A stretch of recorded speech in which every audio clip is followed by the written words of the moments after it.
I ended my 10-part documentary about the fall of the Cabal with a promise. A promise to dive deeper into the story behind the darkness in this world we live in. What happened? How did we get to this point? Who is the Cabal?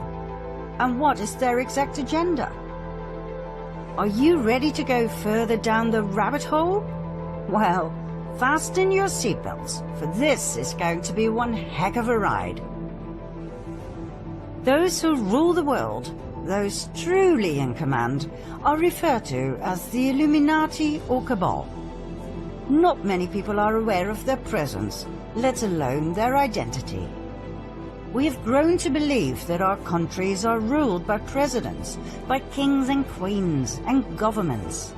But the truth is, these are mere puppets on a string. Who pull the strings? This small yet mysterious and elusive group that forms shadow governments and who play the world and all of humanity like gods playing chess.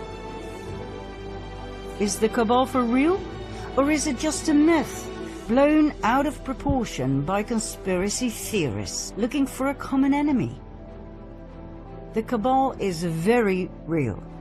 The evidence can be found throughout history, abundantly. This story covers thousands of years. It is crucial information to understand the modern-day Cabal and the evil we are dealing with.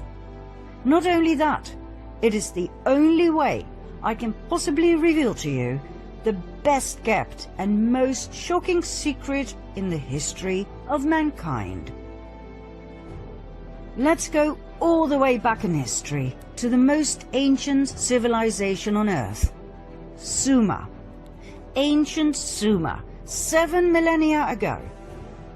What we know stems back from the early writings on clay tablets, written down in cuneiform script. The Sumerian civilization was a highly developed and advanced society with grand cities, temples, and pyramids. Archaeological findings tell us the cities had amazing mosaics, elaborate streets, housing blocks, indoor plumbing, toilets with water flushing systems, and much more. The temple of Inanna at the ancient city of Uruk still baffles us today with its splendor, its vibrant colors and depictions of strange animal creatures. Inanna was the ancient Sumerian goddess associated with love, beauty, sex, war, and political power.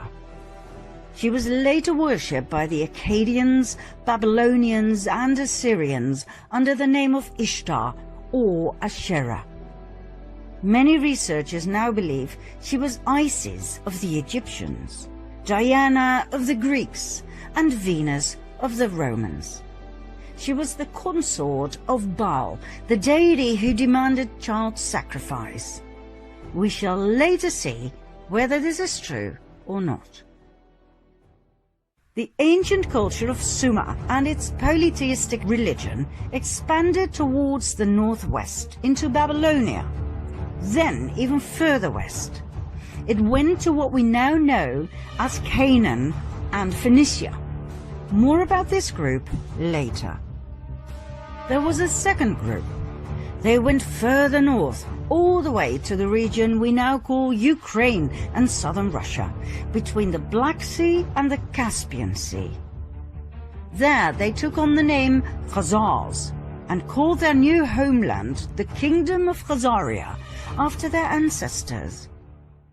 Joseph Chagam, king of the Khazars, explained in a letter to the foreign secretary of the Caliph of Cordoba, Hasdai ibn Chaprut, that his people were direct descendants from Japheth, son of Noah.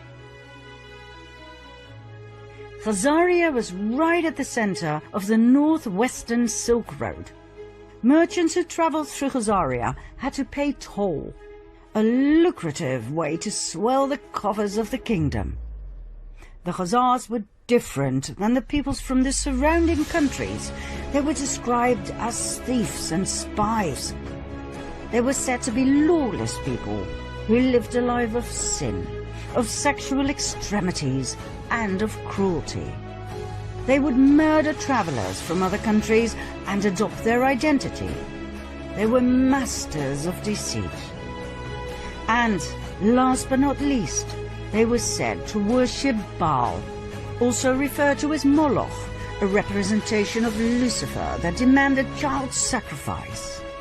In return, Baal was said to reward them with riches, with fame and fortune. The neighboring countries despised them. They hated their sacrificial rituals in which they threw babies into the flames or cut them open to drink their blood and eat their flesh, claiming it gave them incredible power and energy and eternal youth. Urged by these surrounding peoples, the Russian ruler knew he had to do something. In the year 600, he warned their king, Bulan, that their Luciferian practices had to end. He told him they had to convert to either Judaism, Christianity, or Islam. The choice was his. Bulan chose Judaism. But he did not really convert. He merely took elements from Judaism and forged them into his own Luciferian belief. King Bulan and his people lived on and prospered. Nothing much had changed, except for the fact that for outsiders they now called themselves Judeans, which they were not. Mind you, the name Jew wasn't invented until the 18th century. 4 centuries went by. In 965 AD, the Russian ruler, Grand Prince of Kiev, Sviatoslav I, felt they had gone too far with their continued devil-worshipping and child sacrifice. He decided to wipe them out.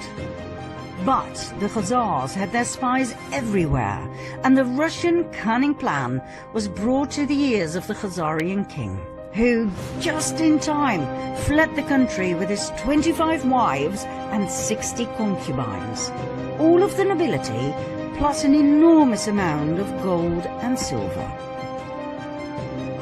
The entire exodus of royalty and nobility went via Hungary to Poland, then from Germany southward to France and Spain. Everywhere they went, some were left behind. In order to reveal their true identity, they called themselves Ashkenazi Judeans, knowing very well that their new home countries would not exactly be eagerly awaiting Luciferian Khazars. Ashkenaz, by the way, was the name of a region they inhabited during their migration from Sumer to Babylonia to the Caucasus. Like all regions at that time, this one too was called after the descendants of Noah, Ashkenaz being a grandson of Japheth and great-grandson of Noah. Now don't worry, you don't have to remember any of this. We just need to tell you from a historical point of view. It does explain a lot though, as Japheth, son of Noah, had 2 grandsons, Ashkenaz and Togarma, who became arch-enemies according to rabbinic literature. Now the people we are dealing with here descended from Togarma, yet they adopted the name of their arch-enemy, Ashkenaz. Why? We will soon find out. Just remember this, it was all by design. The Ashkenazim settled in their new homelands and swore to rebuild their empire. In no time, they built up an empire of wealth and influence. After all, they were the royalty and nobility of the ancient bloodlines of Sumer and Babylonia. They had the startup capital, so to speak. They swore to take revenge on Russia, the country they had been expelled from. Their revenge also stretched out to the Jews, as in the original people from Judea. Why? Because back in the time of Princess Jezebel, during a situation in which 2 deities were challenged, they chose Yahweh over Baal. That was their death sentence, as the Khazari and Ashkenazim would never forget nor forgive. Within a few years after they had settled in Europe, they formed an absolute master plan.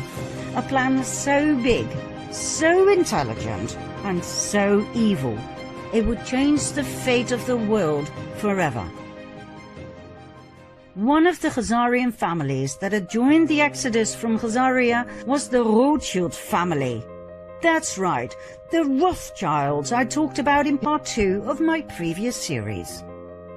They settled in Frankfurt, Germany, where they became wealthy and powerful through trade and banking. They called southern Germany Ashkenaz, as a tribute to their ancestry. They offered notes to travelers who left behind their gold and silver, safely stored in the vaults of the Rothschilds, banknotes against deposits. This way they collected an unprecedented amount of riches that, combined with the interest they received, were further used to extend their wealth and thus their power. Meyer Amschel Rothschild had 5 sons who became powerful bankers in 5 large cities: Frankfurt, London, Paris, Vienna, and Naples. In no time, they gained financial power over all of Europe. They became the personal bankers of kings and queens. They even became the treasurers of the Vatican.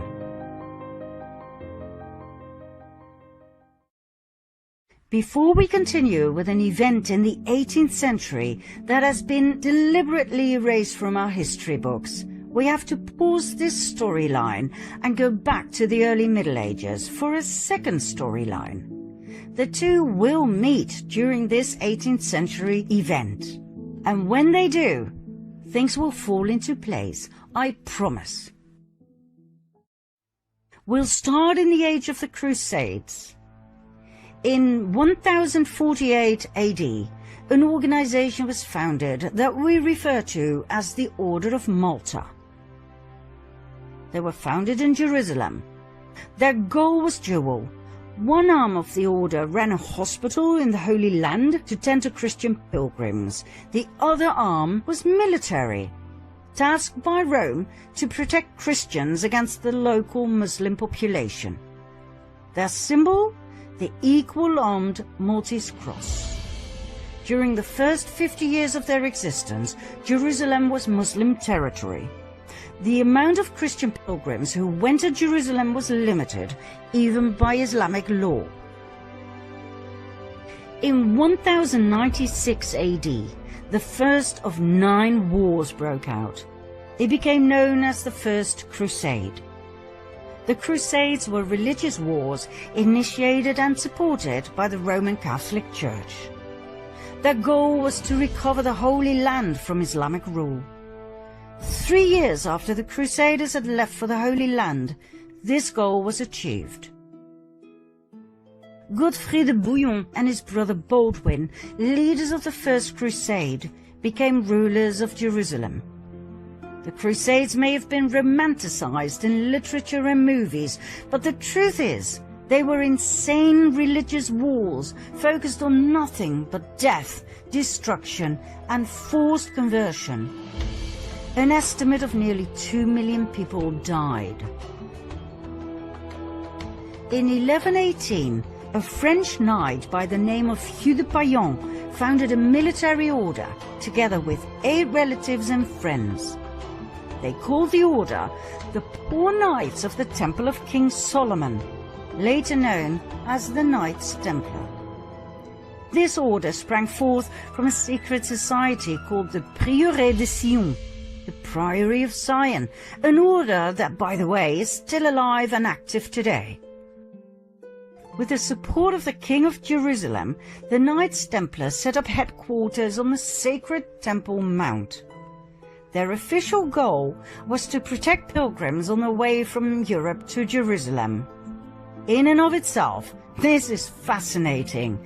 9 knights were officially appointed to protect Christian pilgrims over a distance of 4,000 to 5,000 kilometers. God only knows how they did it. Their not-so-official goal was to rebuild the Temple of Solomon that had been destroyed in 586 BC by the king of Babylon, Nebuchadnezzar. Why this was so important to them, we will show later on.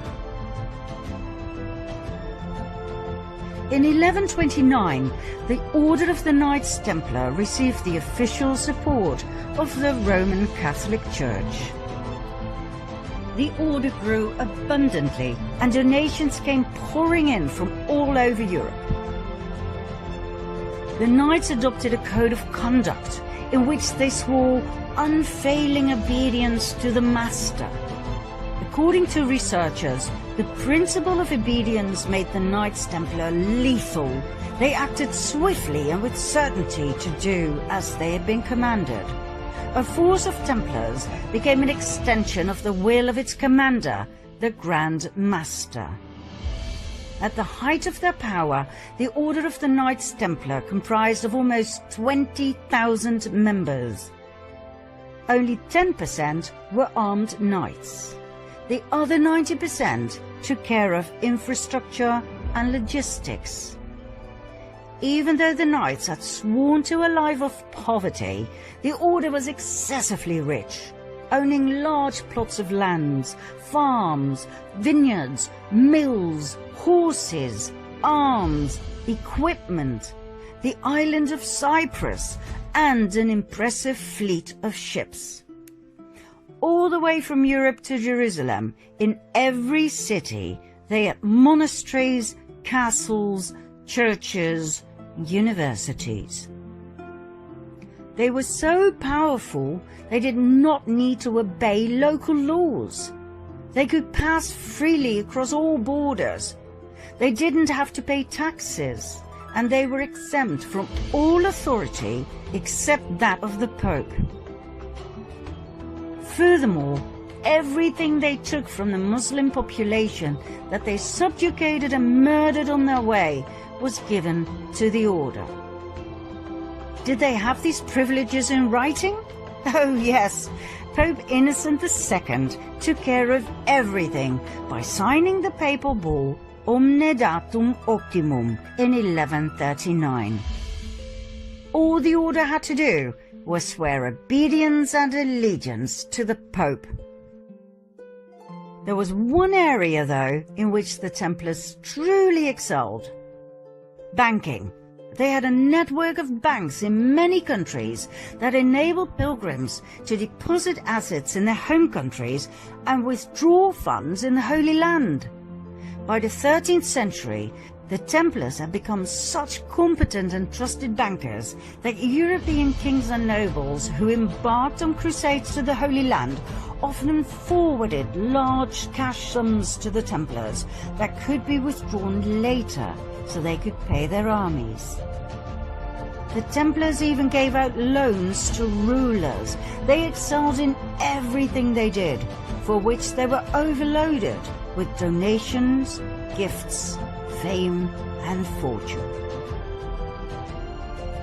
However, in the early 14th century, the Knights Templar met their final destiny: King Philip IV of France. This man was heavily indebted by the order. When he asked for even more loans, the order refused. King Philip decided it was time for the Knights Templar to meet their maker. On Friday the 13th of October 1307, a multitude of knights were arrested, including their Grand Master, Jacques de Molay. After years of imprisonment, he and many others were burned at the stake. Medieval documents state that Molay called out a curse over the king and the Pope, Clement V, who had failed to protect them against the wrath of the king, and who had even dissolved the order through his papal bull, Vox in Excelso. Although the Pope dissolved the order, he did not formally condemn it, which would have been normal in those days. 1 month later, Pope Clement died. 8 months later, King Philip died. Ironically, the Pope's body was burned to ashes by a fire that was caused by lightning that struck the church where he was lying in state. The king died of a stroke he suffered during a hunt. But, contrary to what our history teachers have told us, the Order of the Knights Templar did not end here. New orders were founded with new names that were basically the continuation of the Knights Templar.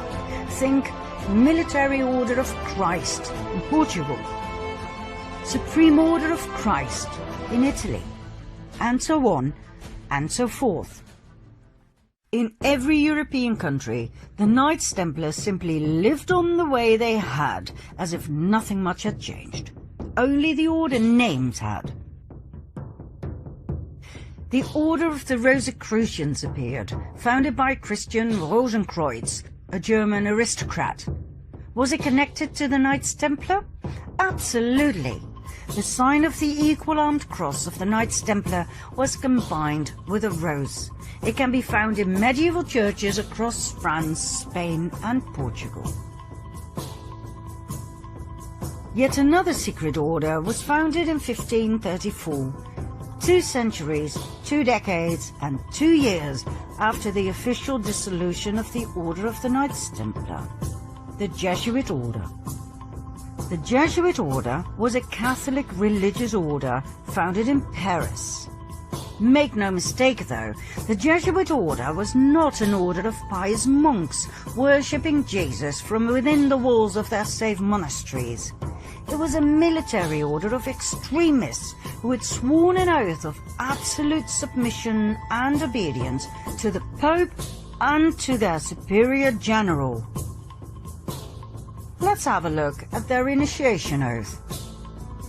I declare that I have no opinion or will of myself, but without hesitation I will obey every command I receive from my superiors in the Pope's and Jesus Christ's militia.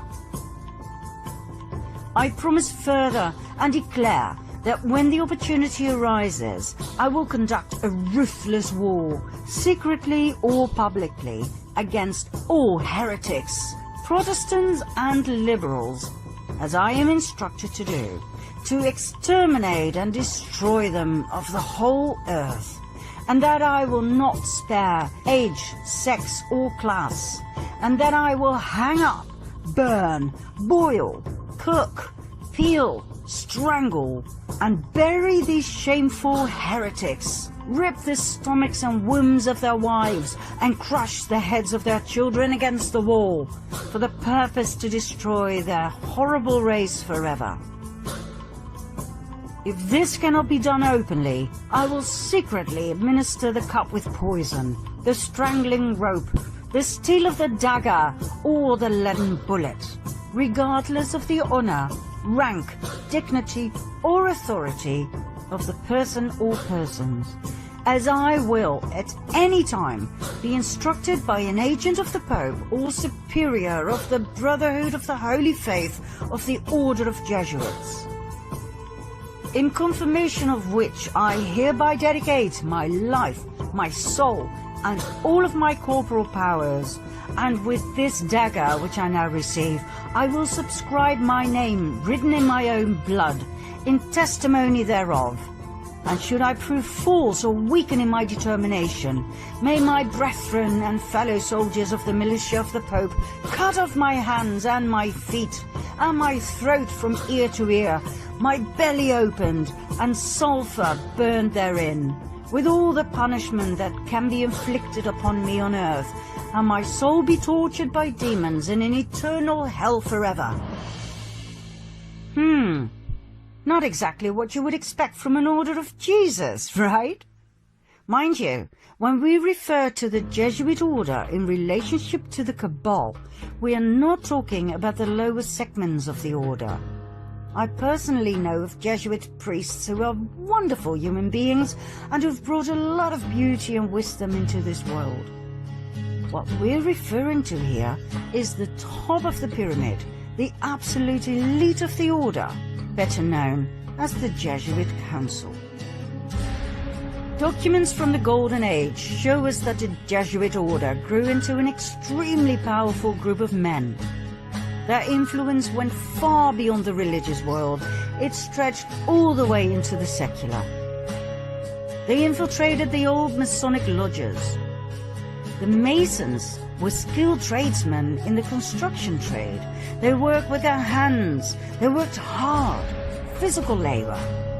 The infiltrated Jesuits were allowed to join because of their contributions in the area of architecture, science and arts. They were called the Free and Accepted Masons, hence the name Freemasons. The Freemasons were wealthy men with a special knowledge of architecture. It is known that they were especially interested in the Temple of Solomon, just like the Knights Templar. Furthermore, they were focused on the preservation of esoteric knowledge, for instance about the Kabala.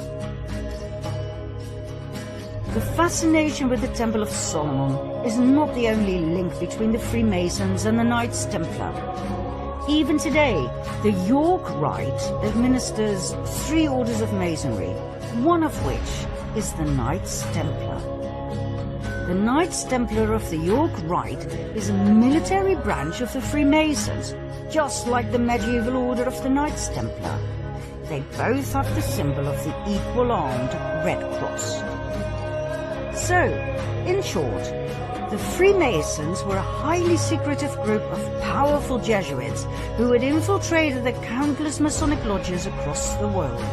They founded their own umbrella lodge in 1717, the Premier Grand Lodge of England, and that would turn out to be their salvation. What happened?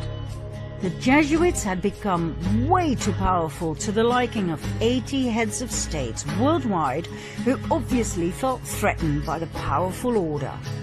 They banned the order and put pressure on the Pope, Clement XIV, to do the same. In 1773, the Pope succumbed to their demand. He promulgated the Dominus ac Redemptor, the Bull of Extinction, that put an end to the Jesuit order. It seems indeed history repeated itself. But guess what? It didn't end there. Just like the Knights Templar before them, they continued using another name. In this case, the Freemasons. 1 year after his betrayal of the Jesuits, Pope Clement was murdered by poisoning.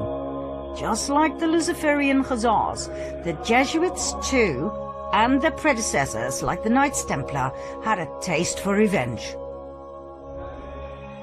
Now we promised that our 2 storylines would come together at an historical event that would massively impact the world. We have finally reached that point. Do you want to know what happened? Follow me to part 2.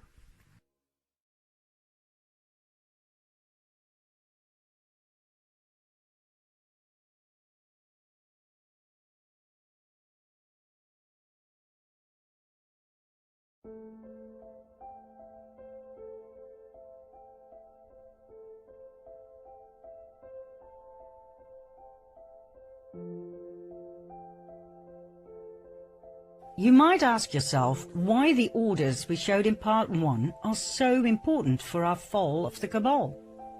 Well, you know the expression, know thy enemy? In order to understand the magnificence of their elite plan and the magnitude of their evil intent, we must first identify whom we are dealing with here. There is so much misinformation going around, not only on the internet, but also in our history books. That, by the way, were never written by neutral observers, but always by the winners. If you don't understand where the Cabal comes from, how far back they go in history, if you don't know how we were led to believe that all of these orders and movements were separate entities that came and went in history, independently and rather harmlessly, then you will most certainly not understand nor believe the true identity of the Cabal. You will miss the fact that we find ourselves at the final stage of their master plan. And if you don't fully comprehend in which danger we find ourselves, you will not know what to do at the moment suprême. That is why we make this documentary, so you can wake up, see through all the lies, and take action to claim your sovereignty back. That's when you'll understand what we said in the previous series. History books will have to be rewritten. Okay, let's see where and when our two storylines meet, shall we? It was in 1748 in southern Germany, Bavaria, in a small town called Ingolstadt. A boy was born. His name was Johann Adam Weishaupt. At the age of 5, his father died. The Jesuits took him under their wings and groomed Adam, who turned out to be a highly intelligent and strong-minded individual, to become a professor in canon law at the Jesuit University of Ingolstadt. He rewrote ancient historical documents in which the ideology of Lucifer would eventually lead to the complete control of the world. In 1773, a secret meeting took place between Meyer Amschel Rothschild and a select group of 12 elite Khazarian bankers and businessmen. Remember Rothschild, key player in our first storyline? The excessively wealthy and powerful Ashkenazi Khazarian banker from Frankfurt? Well, Rothschild proposed to join forces and riches with the purpose of world dominance. He had set his eye on Adam Weishaupt, who would be perfect to implement their plans in practice and run their organization. And so, on May the 1st, 1776, Adam Weishaupt founded the Bund der Perfektibilisten, the Order of the Perfectionists, later to be called the Order of the Illuminati. It was the fusion of the financial empire of the Rothschilds and the wealth and power of the military order of the Jesuits. Their goal? The creation of a world government and world dominance. Although Weishaupt's name is commonly known among those who study this material, not many people are aware of the fact that he based his Order of the Illuminati on ancient documents, one of which was a letter that was given to him by Rothschild. This letter, referred to as the Constantinople letter, was old and of extreme value to the Ashkenazim. It was 287 years old, written in 1489 by the Nazi, the chairman of the Jewish High Council in Constantinople, as a response to an outcry for help by the head of the Ashkenazi Jews in France. Remember the Khazarians who had fled Russia and who had changed their name to Ashkenazi Jews? They now felt threatened by the other ethnic groups in France. The king had even told them they had to convert to Christianity. The reply of the Nazi in the Constantinople letter was as follows. As for what you say that the King of France obliges you to become Christians, do it, since you cannot do otherwise, but let the law of Moses be kept in your hearts. As for what you say about the demand to despoil you of your goods, make your sons merchants, that little by little they may despoil the Christians of theirs. As for what you say about their making attempts on your lives, make your sons doctors and apothecaries, that they may take away Christian lives. As for what you say about their destroying your synagogues, make your sons canons and clerics, in order that they may destroy their churches.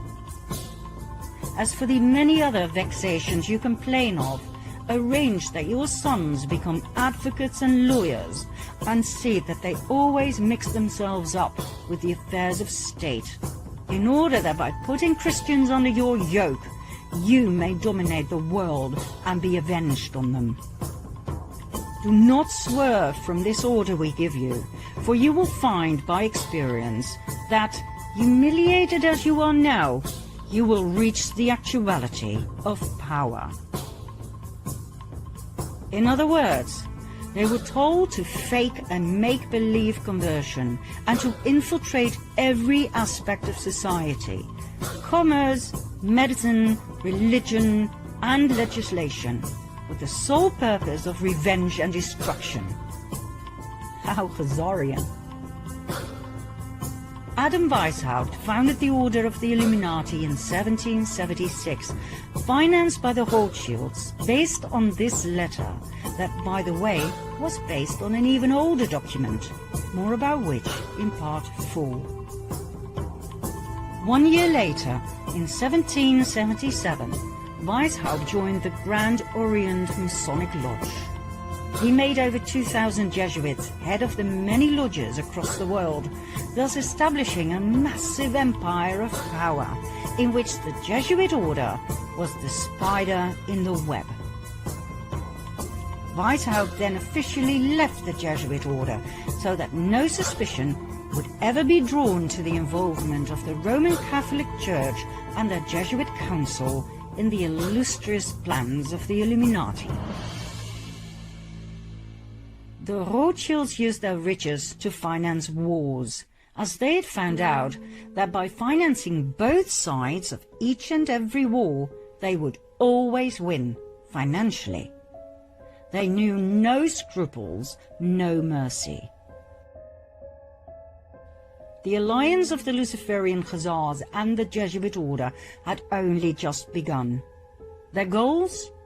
Personal gain, wealth and power. The submission of the royal families. The annihilation of the infidels.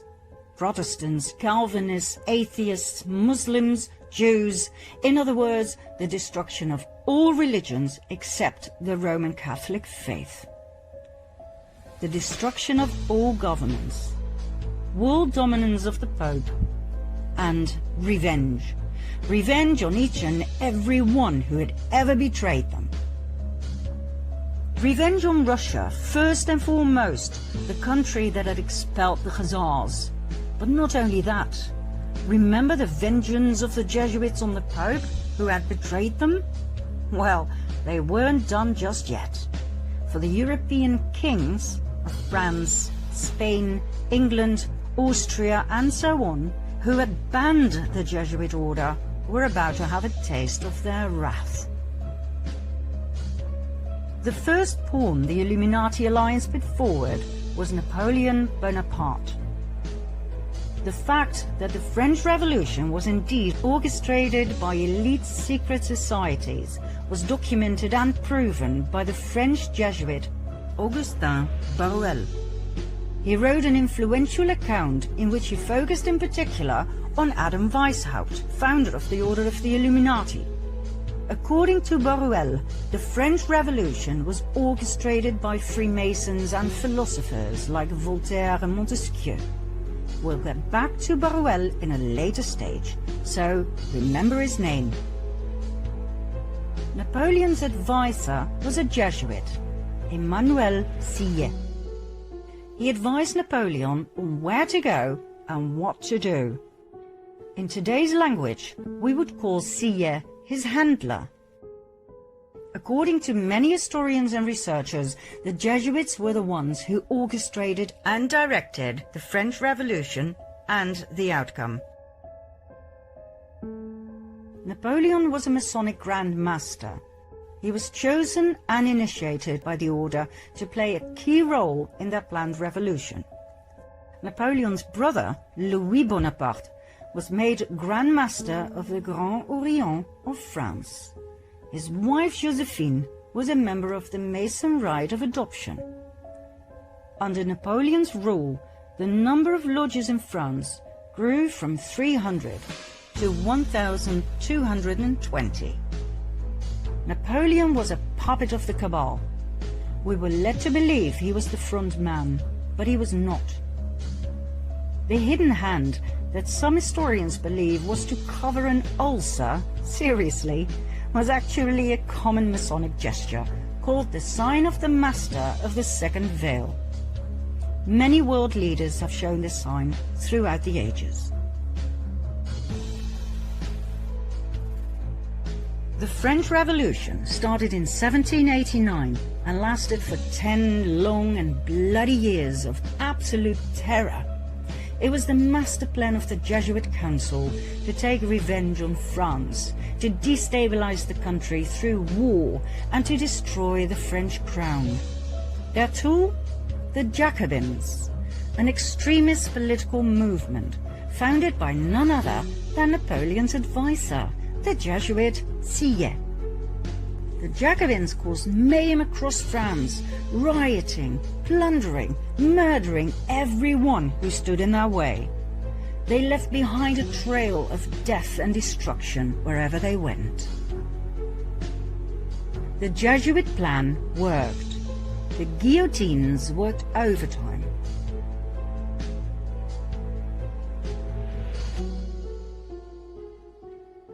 The Jesuit order is the most dangerous of all orders. It has caused more harm than all other orders. The doctrine of the Jesuits entails that their supreme general is the sovereign of sovereigns and master of the world.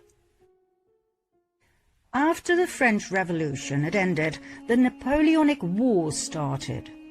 They caused even more instability and destruction, not only to France, but to the many countries Napoleon invaded: Austria, Russia, England, Prussia, Portugal, and Spain, where the royal family was kicked out and Napoleon's older brother was put on the throne. Each and every country that had once banned the Jesuit order and the Khazarian Ashkenazi Jews was now in ruins. This was one of the order's most dominant passions: revenge. During the Napoleonic Wars, the Illuminati alliance deployed their most successful strategy. They financed both the French and the English army. It simply didn't matter who won. War was an absolute revenue model. It was the Duke of Wellington who fought Napoleon and who defeated him at the Battle of Waterloo in 1815. Nathan Rothschild, a brilliant and ruthless businessman, had his spies at Waterloo, and he had a private courier system, as he knew that fast communication was vital in business. When it was clear that Napoleon had been defeated, the message was immediately sent to Rothschild, who received the news 2 days prior to anyone else. He then made a brilliant move at the London Stock Exchange. Instead of buying English bonds, the gilts, he sold those he had. The other traders noticed and drew the erroneous conclusion that Napoleon must have won the war. They immediately sold their bonds as well, causing the gilt price to drop dramatically. That was the moment Rothschild made his move. He bought all the gilts he could lay his hands on at a very low price. By the time the others had noticed and frantically started buying again, Nathan Rothschild was excessively rich. The King of England, George III, was now heavily indebted to Nathan Rothschild, who had financed his wars. Not only had the king to pay back his debts, he had to pay interest on top of it. He was now in the pocket of the Rothschilds. I care not what puppet is placed on the throne of England to rule the empire. The man who controls Britain's money supply controls the British Empire, and I control the money supply. Next, 1914. The Illuminati alliance, that we shall refer to as the Cabal from now on, simply because it's short and to the point, caused World War I, a war initially solely between Austro-Hungary, a dual empire of Austria and Hungary on the one side, and Serbia on the other. What happened? The ruler of Austro-Hungary, Emperor Franz Joseph I, had no successor to the throne, as his only son had committed suicide. His nephew, Franz Ferdinand, became heir to the throne. But his ideas about politics were very different from his uncle's. Franz Ferdinand wanted to decentralize. He wanted autonomy for the various ethnic groups. He wanted to incorporate Serbia into the dual empire as a political entity equal to Hungary and Austria. He was a thorn in the eye of his uncle, the emperor. Although raised in the Jesuit image of his father and uncle, he had a mind of his own. He refused to adopt his uncle's political vision, and he married the woman he loved, which was so not done within the elite. At the time of extreme internal unrest, the emperor sent his nephew to the border with Serbia, where he and his wife Sophie were murdered. According to the official narrative, it was the Serbian Gavrilo Princip who pulled the trigger, and so Austro-Hungary declared war on Serbia. Germany joined forces with Austro-Hungary. England, France, Russia, and later Italy, Romania, Bulgaria, and former Turkey, the Ottoman Empire, came to the aid of Serbia. We all know the results. 4 horror years in trenches, 9 million killed. Germany was in ruins, and that was precisely what the Jesuits had aimed for, as Germany was mostly Protestant. You may remember what it said in the Jesuit oath about Protestants. They would do absolutely anything to destroy their horrible race forever. Some historians may question or even deny the Jesuit background of the rulers of Austro-Hungary, which is odd, as they were prominent members of several Jesuit suborders, such as the Supreme Order of Christ. Emperor Franz Joseph was so high up in the Jesuit council that he was authorized to grant titles such as Prince and Grand Master. In 1880, for instance, he granted this title of Prince of the Holy Roman Empire to the Grand Masters of the Order of Malta. He even founded his own order, the Imperial Austrian Order of Franz Joseph.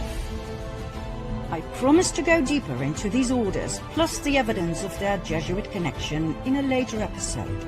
For now, we'll leave it here, as we don't want to get lost in history.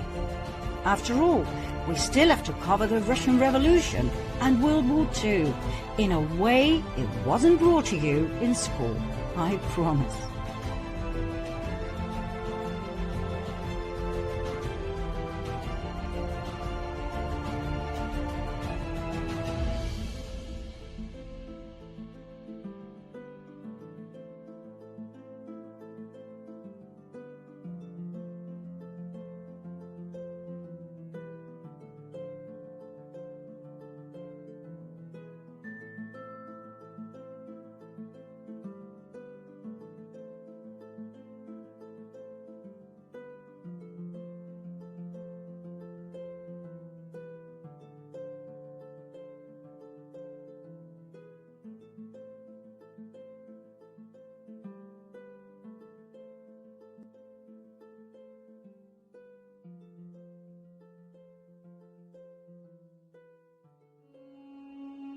Next, or rather simultaneously, it was time for the Cabal to take revenge on Russia, once again. Financed by their partner in crime, the Rothschilds, they started the Russian Revolution. Their pawn and frontman, Lenin. His real name, Vladimir Ilyich Ulyanov. Every historian will agree on the fact that Lenin was heavily influenced by Karl Marx, the founder of communism. But Marx wasn't Russian, he was German. Lenin was Russian, but as he spent many years in exile in Finland, Switzerland, England and Germany, he had become almost a stranger to Russia at the time the first part of the Russian Revolution broke out in February 1917. He was completely westernized. Marx had inspired him massively with his 1848 pamphlet, the Communist Manifesto.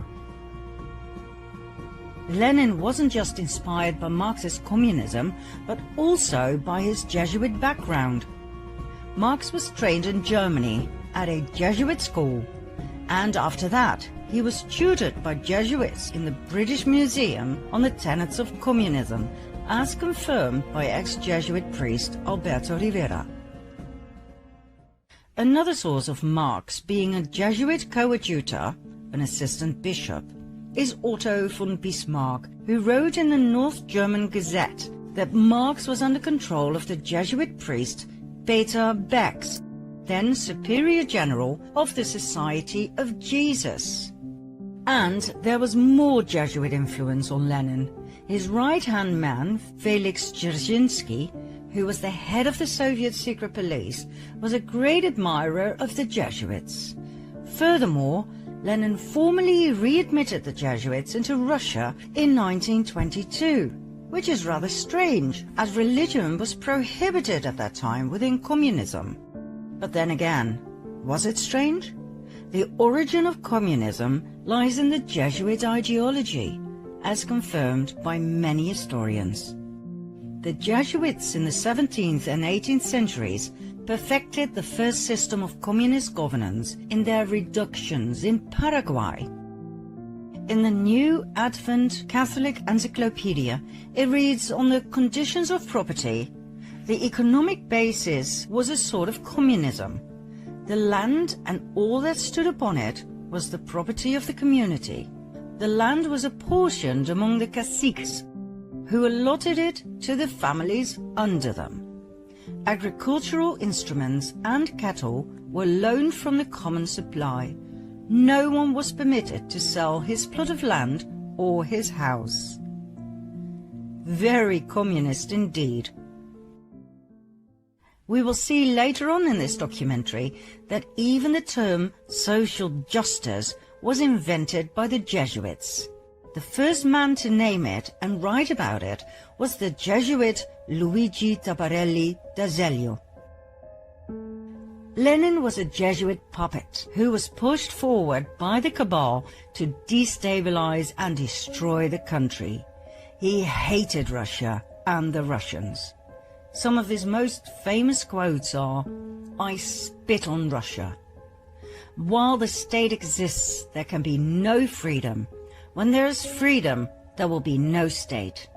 And, "May 90% of the Russians die, and let the other 10% live under communism." The Russian Revolution was a Jesuit attack on the country. Their motive? Revenge. Their pawn? Lenin. Their tool? The Bolshevists. They were the equivalent of the Jacobins during the French Revolution. Millions of people died in Russia between 1917 and 1923, the year in which the Russian Revolution ended with the Bolshevist founding of the Soviet Union.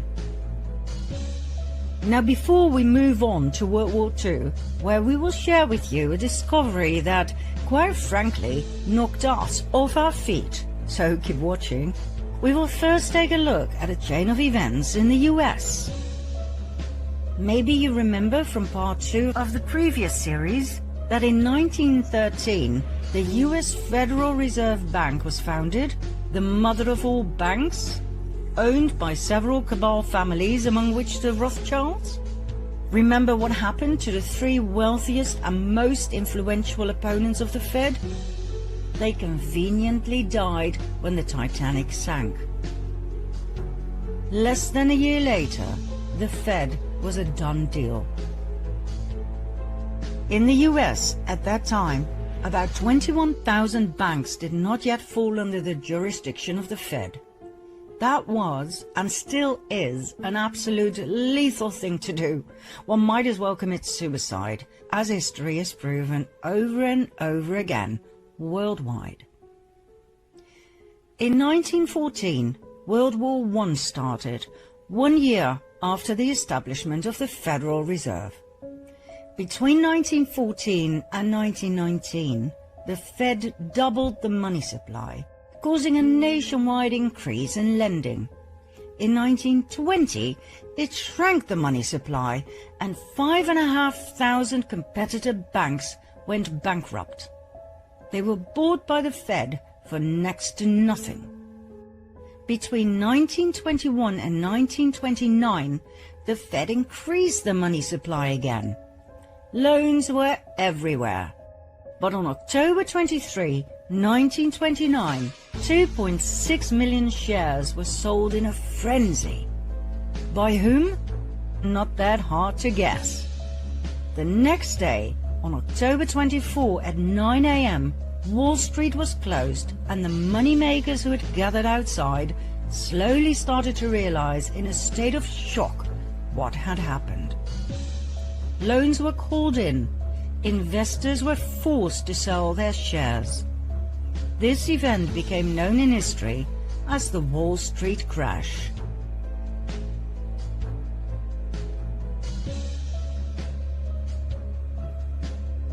The Wall Street crash brought the rest of the world on its knees too.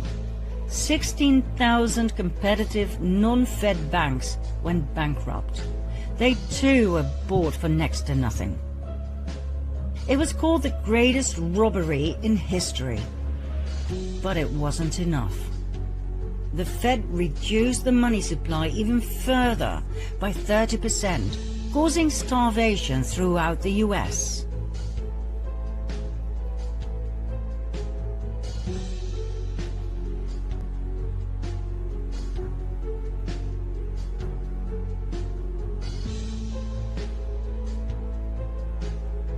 The Rothschilds had done what they had successfully been doing since the French Revolution, manipulating the stock market at the expense of the people to further increase their wealth and power.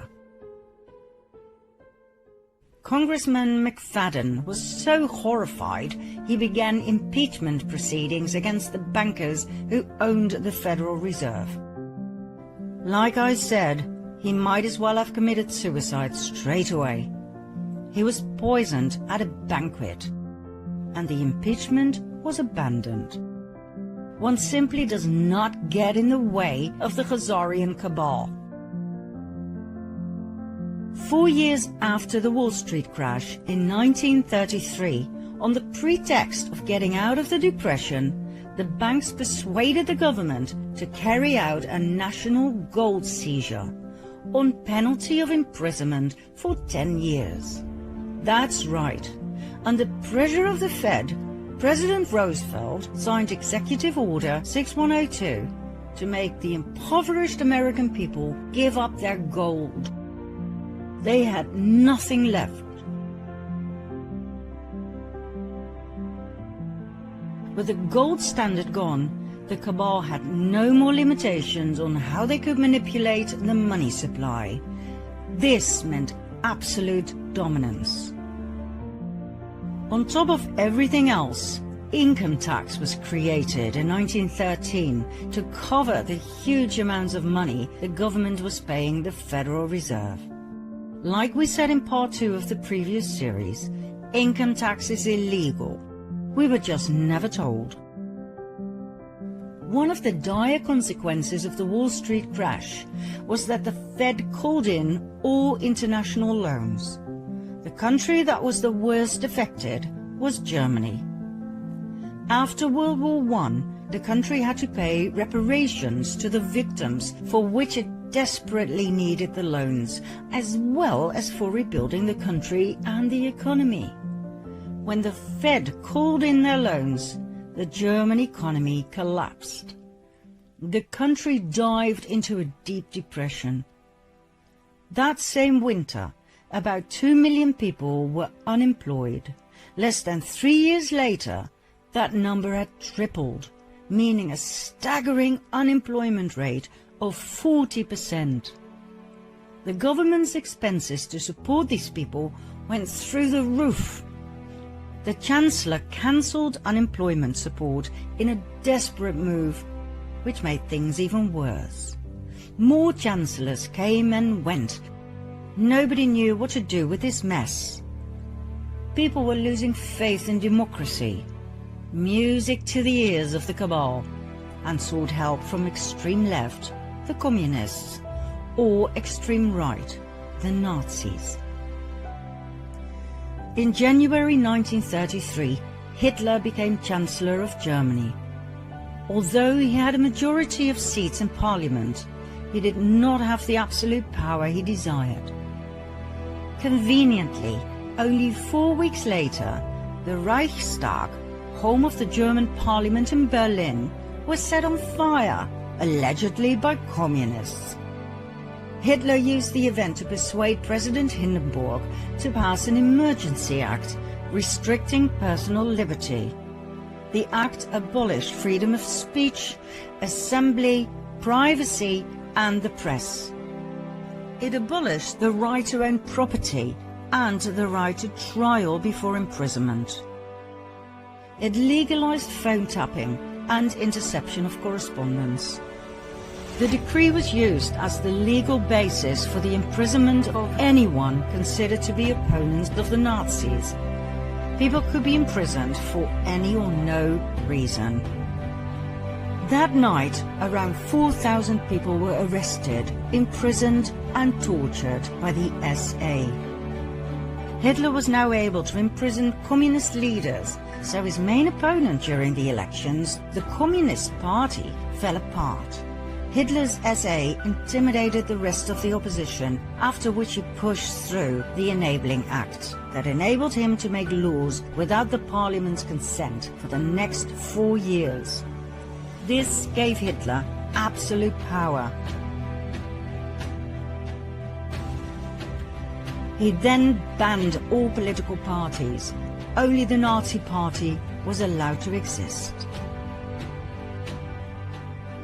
The final obstruction to absolute dictatorship was dealt with on June 30, 1934, called the Night of the Long Knives, when 400 SA members who were making demands were slaughtered by Hitler's SS. 1.5 months later, Hitler was in absolute control of Germany. He had become the Führer, meaning he was president, chancellor, and head of the army. Members of the armed forces had to swear a personal oath of allegiance, not to Germany, but to Hitler, which is so Jesuit. Remember the oath of absolute subservience and obedience to the Supreme General? Who was Hitler, really? Hitler came from an interesting family. His mother was Clara Pölzl. His father was Alois Hitler. Alois's mother is where things get really interesting.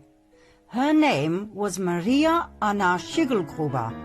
She was a simple peasant girl from a village called Strons near Dollersheim. At the age of 42, still being single, she gave birth to Alois. At the time she conceived, September 1846, Maria lived in Vienna, where she worked as a servant for none other than Anselm Salomon von Rothschild. As soon as the family discovered her pregnancy, she was sent back home, where Alois was born.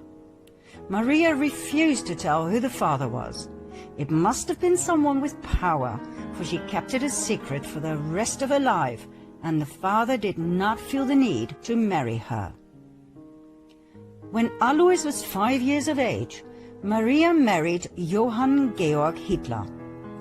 Even though many researchers believe he must have been Alois's biological father, he never acknowledged the boy as his own. It wasn't until Alois was 40 years old when he suddenly changed his surname from Schiggelgruber to Hitler. Why wait so long if he was truly Hitler's son? That doesn't make sense at all. Alois married Clara Pölzl. It was his third marriage. They had 6 children, 4 of which died at a very young age. The only 2 surviving children were Adolf and his sister Paula. Nobody knows for sure who the biological father of Alois Hitler was. Several names have come forward: Leopold Frankenberger, Johann Nepomuk Hitler, Johann Georg Hitler's brother. But we found no real evidence for any of the above. They all seem to have been used as a decoy to take our attention away from Anselm Salomon von Rothschild. So, why do we believe it was Rothschild who impregnated Maria? Because of several indicators. First of all, 9 months before Alois's birth, takes us to September 1836. According to the Rothschild archives in London, Maria worked as a maid for Anselm Salomon von Rothschild. Now there are two possible suspects of the rape of Maria. One, Anselm, who was 33 years old at the time. Two, his father, Salomon Meyer von Rothschild, who was 72 at that time. Now the Rothschild archives contain handwritten correspondence between the son, Anselm, and the London Rothschild Bank, which proves he was in Vienna at the time of the conceived pregnancy.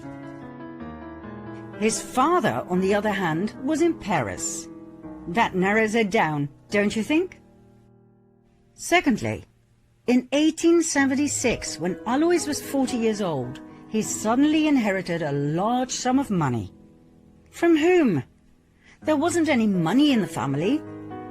Anselm Salomon von Rothschild died a year and a half prior, the time needed to pass an estate through the probate court. It was the same time Alois suddenly changed his name to Hitler, remember? Was that just a coincidence, or was it a demand by the Rothschilds in order to receive the inheritance, so that he would not be traced back to the Rothschild bloodline? Now please bear in mind that officially the Rothschilds were Jewish. They were the Babylonian Khazars who converted to the Jewish faith under pressure of the Russian king. Call them fake Jews if you like, but to the outside world, Adolf Hitler's father was half Jewish. If this ever came to light, it would be one hell of a scandal. And so, all traces of the Führer Adolf Hitler leading to the Rothschilds had to be erased. In 1921, the Munich Post intercepted a pamphlet that circulated among the early members of Hitler's Nazi party, the NSDAP. The pamphlet's title was Adolf Hitler, Traitor.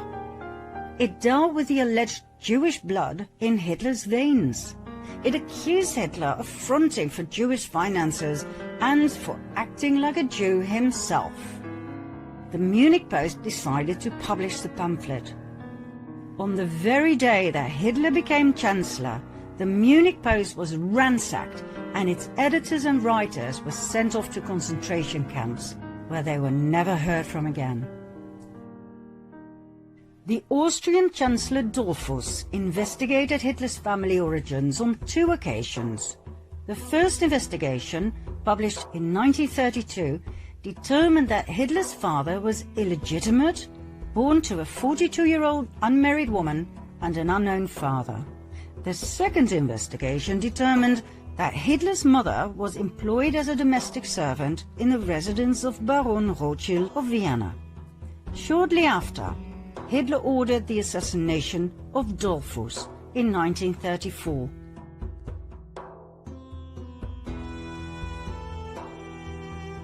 Adolf Hitler once told his nephew, William Patrick Hitler, "These people must not know who I am.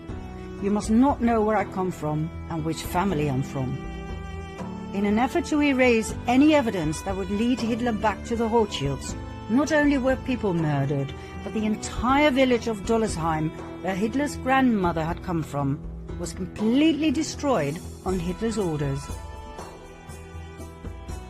Adolf Hitler, the Führer, did not come out of nowhere. We believe he was a Rothschild, maybe an illegitimate one, but still. We saw in the previous series, in part 5, how the illegitimate James Alefantis Rothschild was pushed forward by the family to play a very important part in the US elite under Pizzagate. Well, Adolf Hitler too was pushed forward the same way to influence the outcome of yet another Cabal war. Hitler was a great admirer of the founder of the Jesuits, Ignatius of Loyola. He said, "I learned much from the order of the Jesuits.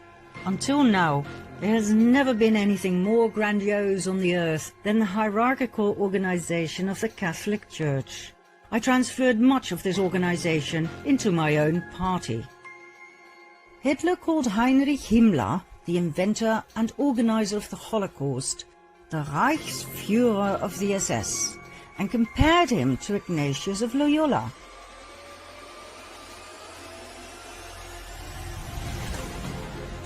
The SS organization has been constituted by Himmler according to the principles of the Jesuit order. The regulations and the spiritual exercises prescribed by Ignatius of Loyola were the model Himmler tried to copy exactly. Himmler's title as Supreme Chief of the SS was to be the equivalent to the Jesuit general, and the whole structure and direction was a close imitation of the Catholic Church's hierarchical order. Absolute obedience was the supreme rule. Every order had to be executed without comment. Hitler presented himself as the solution to all problems. He offered jobs in the war and weapon industry. He got rid of everyone he blamed for Germany's problems. The Jews, the Gypsies, the Communists, the disabled, the homosexuals, and he confiscated all of their money. Hitler was supported by a highly efficient propaganda machine led by SSer Joseph Goebbels, who brainwashed the German people into believing that Hitler was some sort of a messiah and that the Jews were the cause of all evil. Well, we all know what happened. 85 million people died in World War II.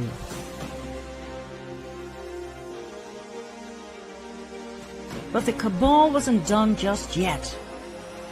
As you might know, in the aftermath of World War II, hundreds of thousands of Jews emigrated to the promised land of Israel. But did you know that this migration had already been planned by the cabal in 1917? 22 years before World War II even started, Palestine was given away, literally, by Arthur James Balfour, Foreign Secretary of the United Kingdom, on behalf of the British government. As if nothing more but a chess piece, a country with inhabitants was given away to, guess who? Lord Lionel Walter Rothschild. But wait a minute, 1917? The First World War hadn't even ended yet. So how on earth could they be talking about a home for the Jews? The Jewish genocide hadn't even started yet. We're talking about the Balfour Declaration, signed by Balfour himself on the 2nd of November 1917. Dear Lord Rothschild, I have much pleasure in conveying to you, on behalf of His Majesty's government, the following declaration of sympathy with Jewish Zionist aspirations, which has been submitted to and approved by the Cabinet.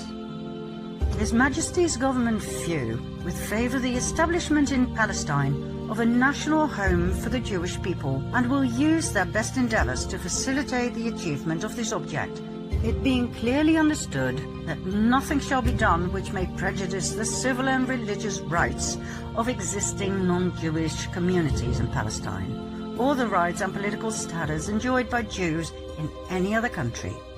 I should be grateful if you would bring this declaration to the knowledge of the Zionist Federation. Arthur James Balfour. Neither the Jews nor the Palestinians knew about this. It was yet another brilliant move of nothing but chess pieces by the cabal. What was presented as a benign action in favor of the Jews was, once again, a divide and conquer strategy. It could only end in yet another war, this time between Jews and Palestinians.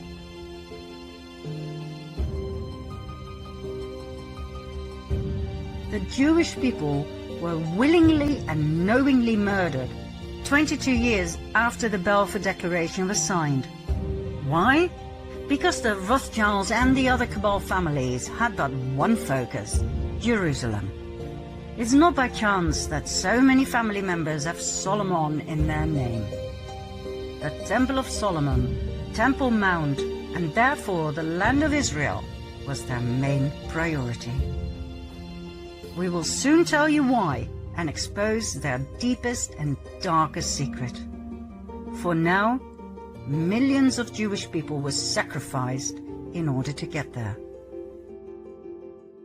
There were many more wars to follow, like the Vietnam War, the Cold War. All were instigated and financed on both sides by the cabal. That's how people across the world were kept in fear, paralyzed and poor, divided and subservient. Once you understand and see their strategy, you cannot unsee it. But the worst was yet to come, for times were changing and the cabal adapted their strategy as time went along. Key words in their everlasting plan to conquer the world: hatred, revenge, disdain. These three words were perfectly combined in one document, the Protocols of the Learned Elders of Zion.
The Protocols of Zion, dismissed as a hoax, but we can assure you, after months of in-depth research, that they are not.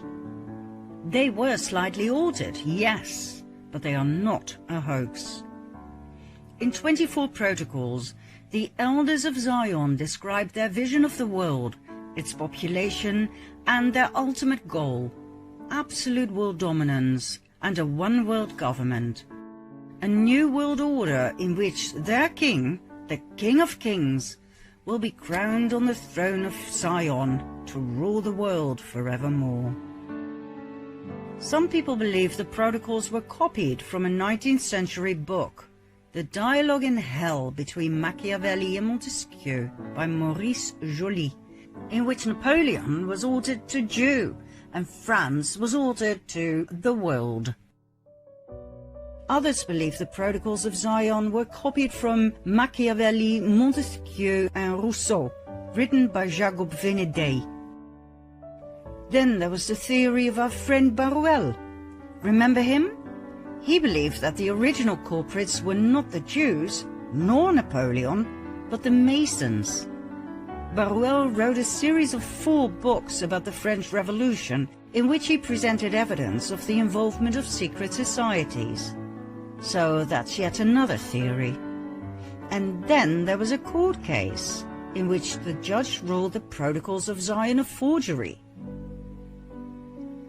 Like we said, we studied the Protocols of Zion for months.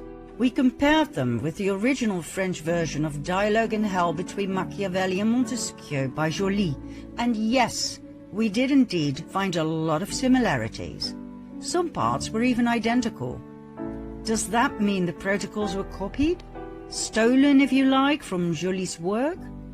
No, not necessarily. It only means they are connected. It only means the protocols were not new when they were published in Russia in 1905. They were not the minutes of a recent meeting between Zionists, as is claimed. But apart from that, one cannot draw any other conclusion.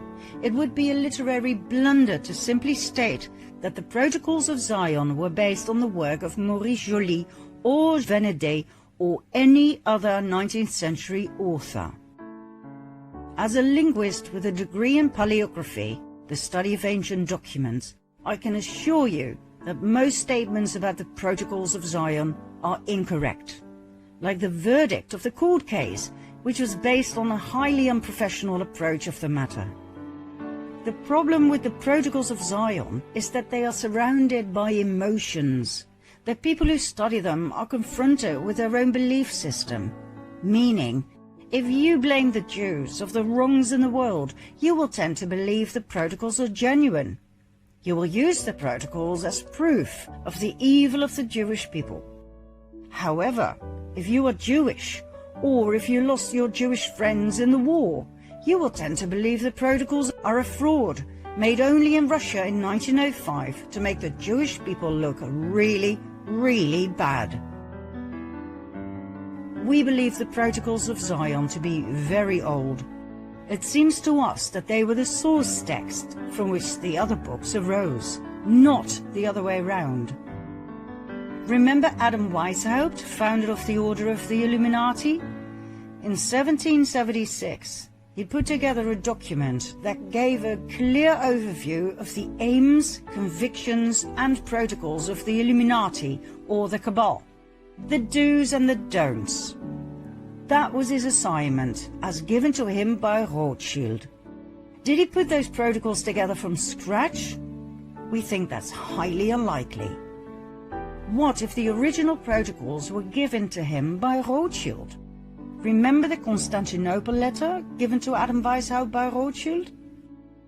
Make no mistake, the Rothschild family was incredibly powerful. They were direct descendants from the Khazarian nobility that had fled Russia in around 1000 AD. You bet they had many original documents and protocols in their possession. Could those protocols be the original source text for the 20th century Protocols of Zion as published in Russia? If that is the case, you can rest assured that Khazar was altered in Jew, Khazarian in Jewish, etc. The perfect text that would come in very handy as a trigger for anti-Semitism in the Russian Revolution and both world wars to turn the Jews into the ultimate scapegoats. The more we studied this subject, the more we came to realize how the Jews have been used by the Khazars throughout the ages to receive the blame of everything. Everything that went wrong, everything the high-ranked Khazars did to suppress the people, everything was blamed on the Jews. After all, for the outside world, the Khazars were Jews, remember? Ashkenazi, Nazi. Do you still believe that's a coincidence? So, what exactly is in those protocols? Precisely what we see in our modern-day world.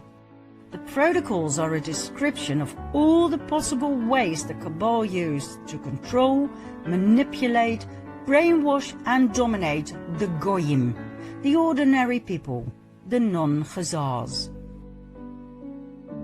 Here they come, and you better hold on to your seat. Mind you, we narrowed it down for you, as there are not only 24 protocols, but also 293 paragraphs. We filtered them all down to the most essential ones, and in some cases, slightly altered the syntax of the sentences, so that the old use of words became more understandable. Each paragraph number will be shown on screen in case you wish to do your own research, which we highly recommend. We advise you to listen carefully. This might be boring to some, but it's crucial information. If you skip this part, you will not understand part 15, for instance. And we can assure you, if you don't have the shivers from top to toe by the end of this part, you didn't fully get it. And we advise you to watch again. Here we go. First of all, their disdain, their contempt is shocking. The mob is savage and displays its savagery at every opportunity. The moment the mob seizes freedom in its hands, it turns to anarchy, which is the highest degree of savagery. We are interested in killing out the Goyim. Our power is in the chronic shortness of food and physical weakness of the worker, because that implies he is made the slave of our will. We shall move the mobs by want, envy, and hatred, and with their hands we shall wipe out all those who hinder us on our way. The Goyim are a flock of sheep, and we are their wolves. If we've been able to bring them to such a pitch of stupid blindness, is that not amazingly clear proof of the degree to which the mind of the Goyim is undeveloped in comparison with our mind? This is mainly which guarantees our success. The presidents are mere puppets on their strings. We replace the ruler of the republics by a caricature of a government, by a president taken from the mob, from the midst of our puppet creatures, our slaves. We shall arrange elections in favor of such presidents who have in their past some dark, undiscovered secret. This will make them trustworthy agents for the accomplishment of our plans out of fear of exposure and from the natural desire of everyone who has attained power, namely the privileges, advantages and honor connected with the office of president. We shall take the right to propose new laws or make changes in existing laws, as the president is only a puppet in our hands. Liberals and Masons are relentlessly used. The part played by the liberals, utopian dreamers, will be finally played out when our government is acknowledged. Till such time they will continue to do us good service. Therefore we shall continue to direct their minds to all sorts of vain conceptions of fantastic theories, new and progressive. Until we come into our kingdom, we shall create and multiply Masonic lodges in all the countries of the world, absorb into them all who are prominent in public activity. For these lodges are our principal intelligence office and means of influence. All these lodges we shall bring under one central administration, known to us alone, and to all others absolutely unknown, which will be composed of our learned elders. The most secret political plots will be known to us and fall under our guiding hands on the very day of their conception. Among the members of these lodges will be almost all the agents of international and national police, since their service is irreplaceable to us, as they have their own measures with the insubordinate. The class of people who willingly enter into secret societies are those who live by their reason, careerists, mostly light-minded people, with whom we shall have no difficulty in dealing and in using. But if there should arise in its midst a plot, then at the head of that plot will be no other than one of our most trusted servants. The Goyim enter the lodges out of curiosity or in the hope to get a nibble at the public pie, and some of them in order to obtain a hearing before the public for their impracticable and groundless fantasies. They thirst for success and applause, of which we are remarkably generous. You cannot imagine to what extent the wisest of the Goyim can be brought to a state of unconscious naivete in their arrogance, and how easy it is to take the heart out of them by the slightest ill success, though it be nothing more than the stoppage of the applause they had, and to reduce them to a slavish submission for the sake of winning a renewal of success. These tigers in appearance have the souls of sheep, and the wind blows freely through their heads. We execute Masons in ways that none but the Brotherhood can ever have a suspicion of, not even the victims themselves of our death sentence. They all die when required, as if from a normal kind of illness. Knowing this, even the Brotherhood dare not protest. By such methods, we have plucked out of the midst of Masonry the very root of protest against us. The press will be their golden tool to steer the mob. Through the press we have gained the power to influence while remaining ourselves in the shade. Not a single announcement will reach the public without our control. All news items are received by a few agencies. These agencies will be entirely ours and will give publicity only to what we dictate to them. All our newspapers will be of all possible complexions: aristocratic, republican, revolutionary, even anarchical. Those fools who will think they are repeating the opinion of a newspaper of their own camp will be repeating our opinion, or any opinion that seems desirable for us. The people shall be distracted with empty words and broken promises. We shall raise the rate of wages, which, however, will not bring any advantage to the workers, for at the same time we shall produce a rise in prices of the basic necessities of life, claiming that it arises from the decline of agriculture and cattle breeding. There is another reason why they will close their eyes, for we shall keep promising them to give back all the liberties we've taken away as soon as we have quelled the enemies of peace and tamed all parties. We shall distract them with amusements, games, pastimes, passions, people's palaces.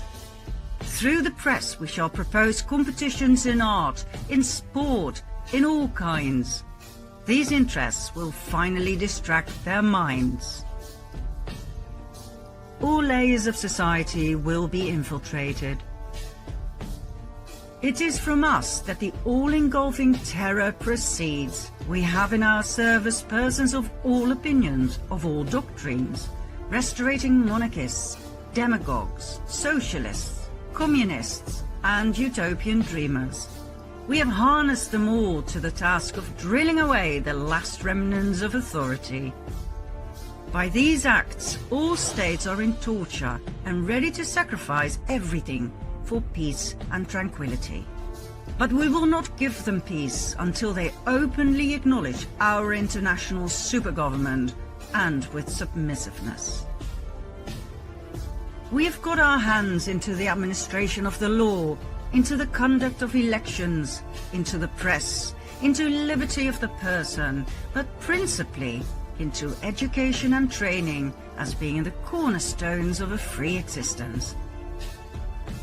The administrators whom we shall choose from among the public with strict regard to their capacity for obedience will not be persons trained in the arts of government, and will therefore easily become pawns in our game, in the hands of men of learning and genius, who will be their advisers, specialists bred and reared from early childhood to rule the affairs of the whole world. We shall surround our government with a whole world of economists.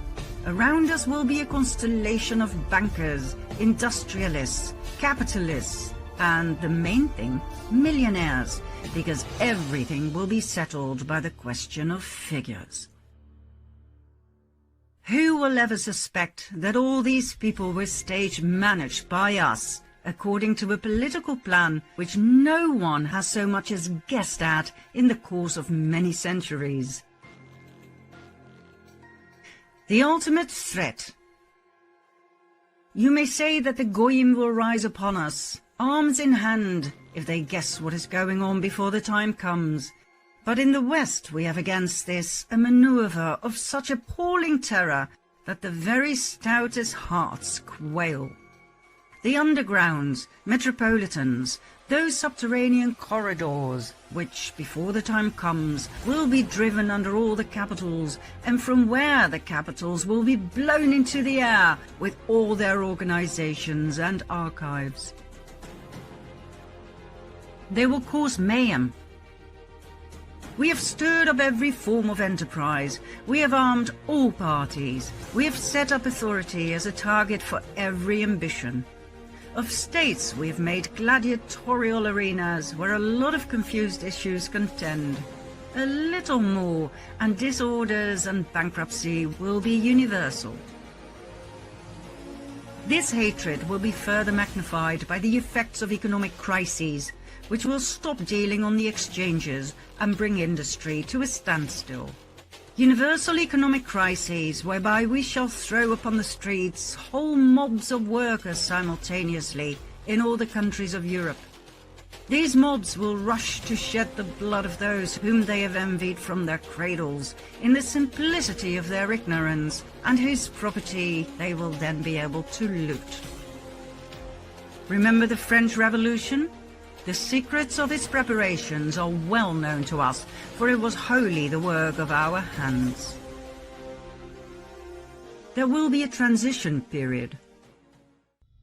In order to put public opinion into our hands, we must bring it into a state of bewilderment by giving so many contradictory opinions that the Goyim will lose their heads in the labyrinth and come to see that the best thing is to have no opinion of any kind in political matters. In order for the people to become accustomed to obedience, it is necessary to give lessons of humility and therefore to reduce the production of articles of luxury. We shall re-establish small master production, which will mean laying a mine under the private capital of manufacturers. In the resulting chaos, people will fail to understand one another.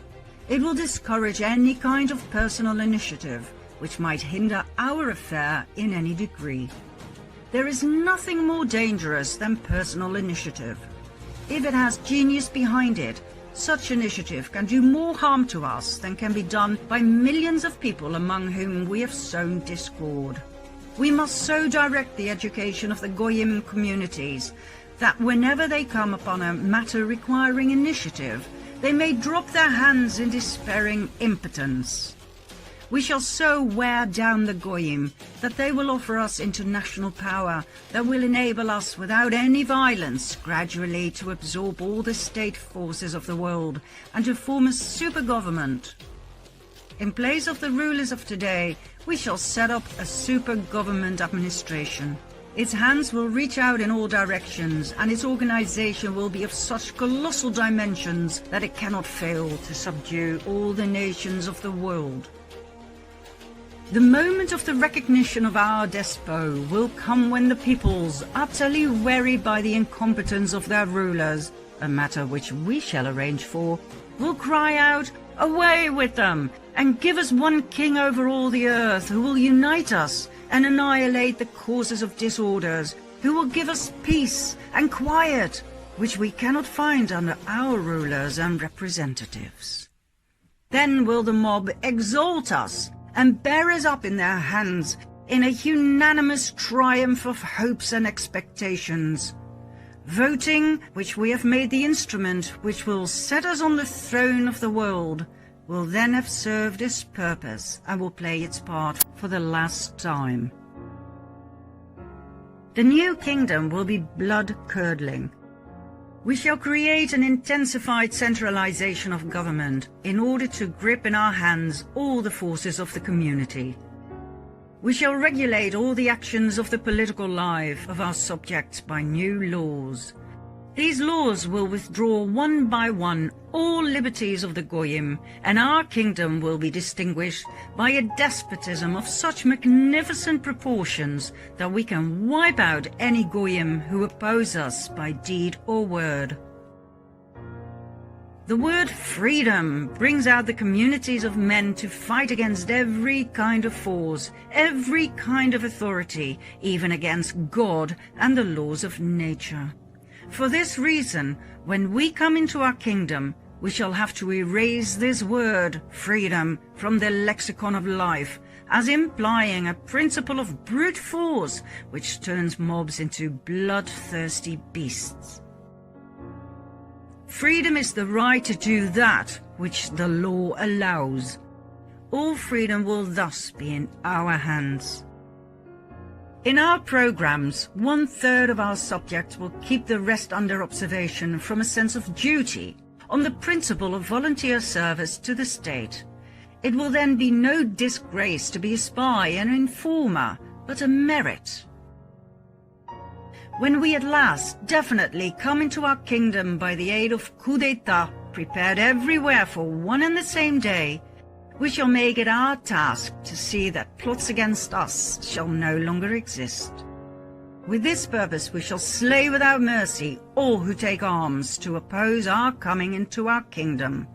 Every kind of new institution of anything like a secret society will be punished with death.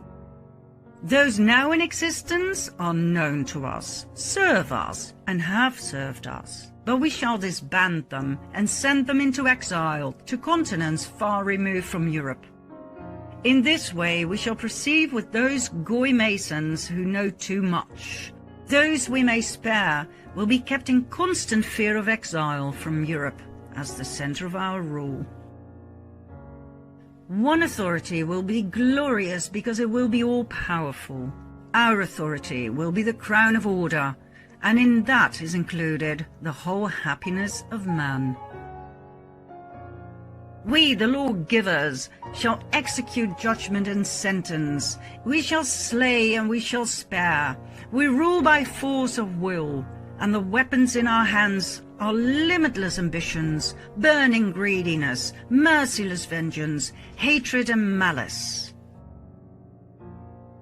Resolutions of our government will be final, without appeal. Judges decide as we dictate them. When the time of our overt rule comes, all our laws will be brief, plain, stable, without any kind of interpretations, so that anyone will be in a position to know them perfectly. The main feature is submission to orders, and this principle will be carried to a grandiose height. Criminals will be arrested at the first, more or less, well-grounded suspicion. It cannot be allowed that out of fear of a possible mistake, an opportunity should be given to escape to persons suspected of a crime, for in these matters we shall be literally merciless.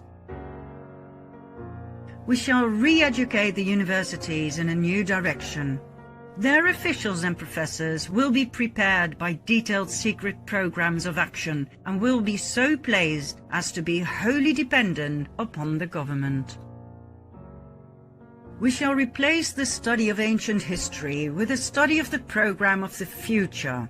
We shall erase from the memory of men all facts of previous centuries which are undesirable to us, and leave only those which depict all the errors of the government of the Goyim.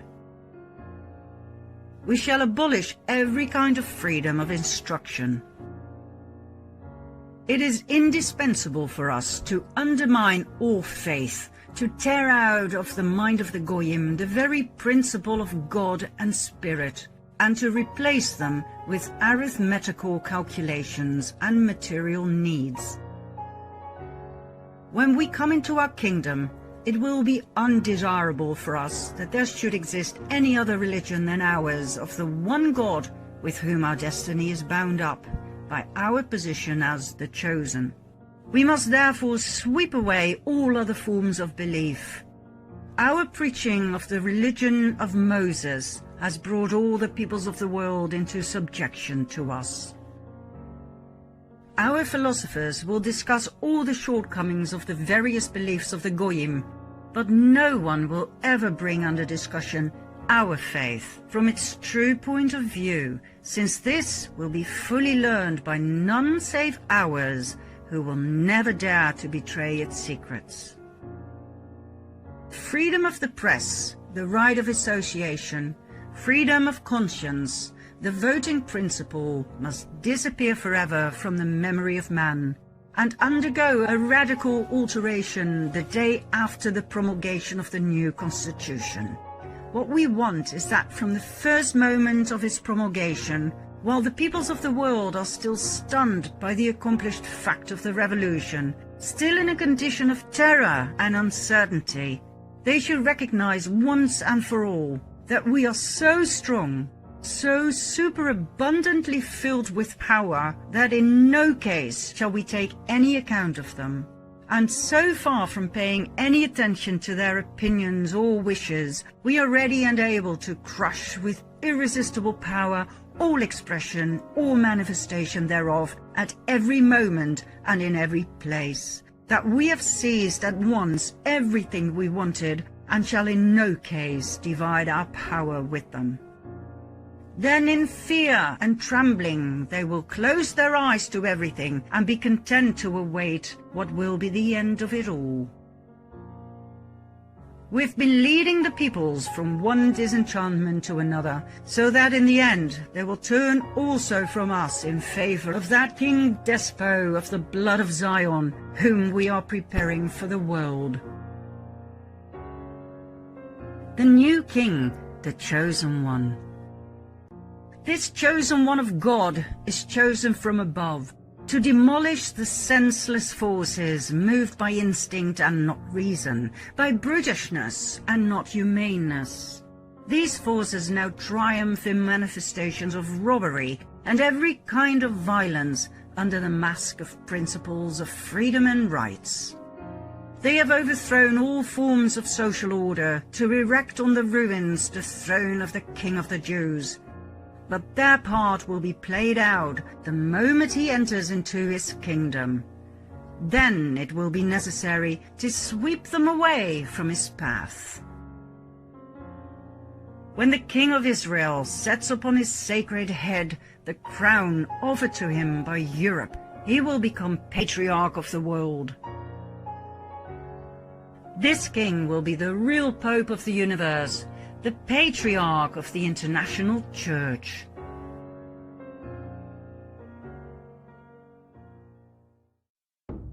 The protocols of Zion portray the world as it is today. Well, almost. The Khazarian King of Kings is not on the throne in Jerusalem just yet. The world population has not begged the Cabal to bring order out of chaos just yet. But are we far away from their end goal? Follow me to part 5.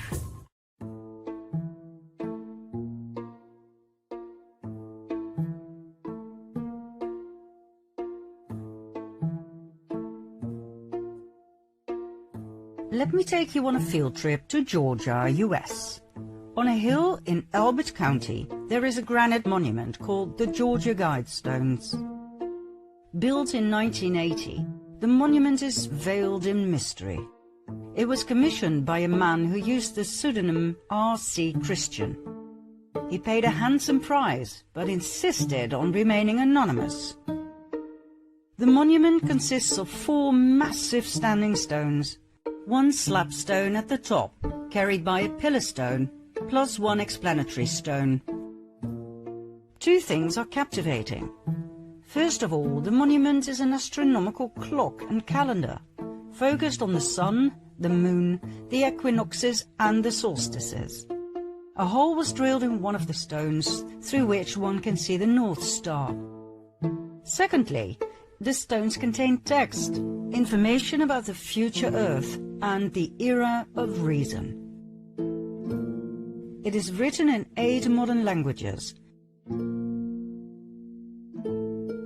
The shorter message is inscribed all around the top stone in 4 ancient languages: Babylonian, Classical Greek, Sanskrit, and Ancient Egyptian. This is the message. Maintain humanity under 500 million in perpetual balance with nature. Guide reproduction wisely, improving fitness and diversity. Unite humanity with a living new language. Rule passion, faith, tradition, and all things with tempered reason. Protect people and nations with fair laws and just courts.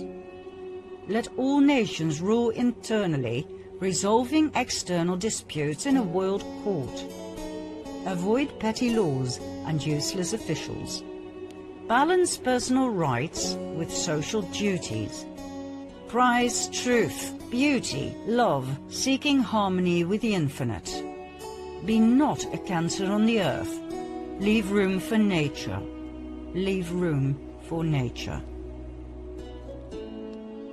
In short, population control, the annihilation of a large part of the population, pacific reproduction through eugenics, one language, one world court, social duties over personal rights, reason over passion, price, truth, whose truth, and nature over the human race, the cancer of the earth.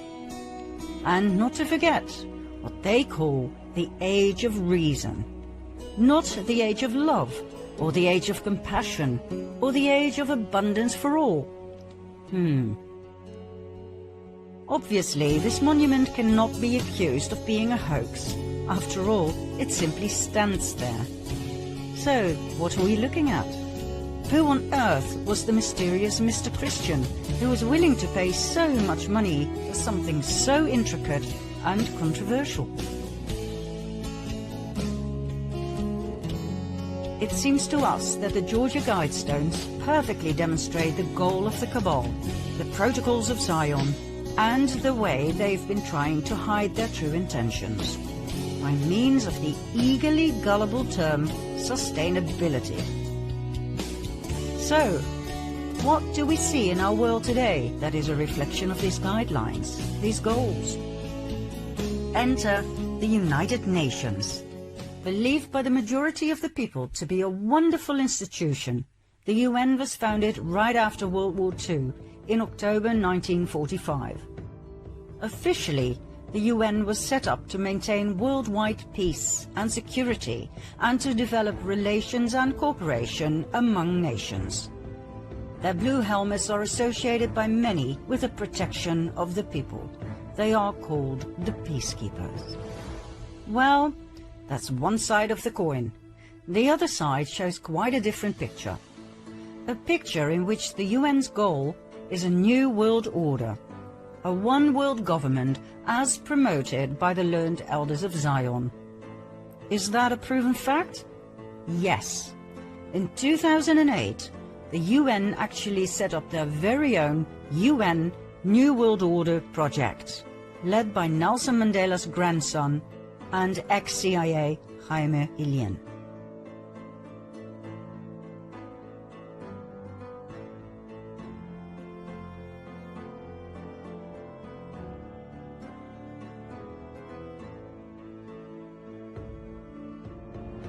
According to highly influential people like the presidents Bush Sr. and Bush Jr. and Gorbachev, the New World Order must be founded on the principle of collective security. And that is precisely where the UN comes in. The UN Blue Helmets can lawfully intervene whenever the UN believes a country is a danger to collective security.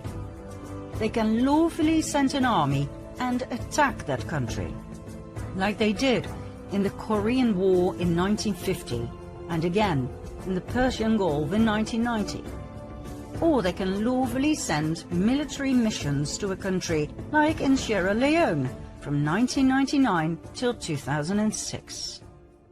The UN Army comprises of 70,000 soldiers from various countries. Is this a good thing or a bad thing? Well, let's put it this way. Assuming that the intent was good, the outcome was often bad, terrible as a matter of fact, even shockingly horrific. Now we understand that many people will have a very hard time realizing that organizations such as the UN and its WHO are not the benign entities they claim to be. We understand the level of cognitive dissonance, of denial that we may trigger. But it is imperative to realize that both the UN and the WHO are cabal machines to the core. They hide behind a facade of beauty, but make no mistake, behind their mask, these entities are monsters. So, in order to deal with the myth of the peacekeepers, here are some facts that everybody needs to know.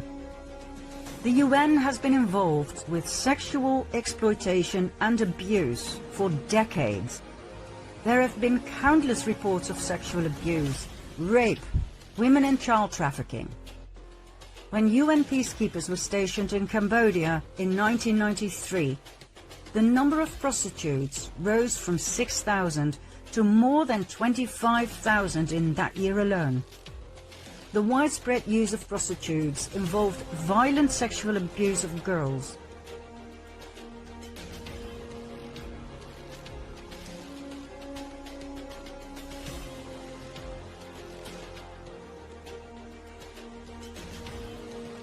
The UN response was threefold. The head of mission declared it wasn't important enough to follow up on, and that boys will be boys. Mission leadership advised peacekeepers not to wear uniforms when visiting prostitutes or park UN vehicles directly outside. And an additional 800,000 condoms were shipped to Cambodia to prevent the spread of HIV. Ah well, 1993, that's a long time ago. Okay, 2 years later, in 1995, in Bosnia and Herzegovina, evidence emerged that women and girls were being trafficked to work as sex slaves for UN personnel, and later that interveners were complicit in sex trafficking. However, it took 6 years before the UN came forward with a statement, and only because of rising public attention.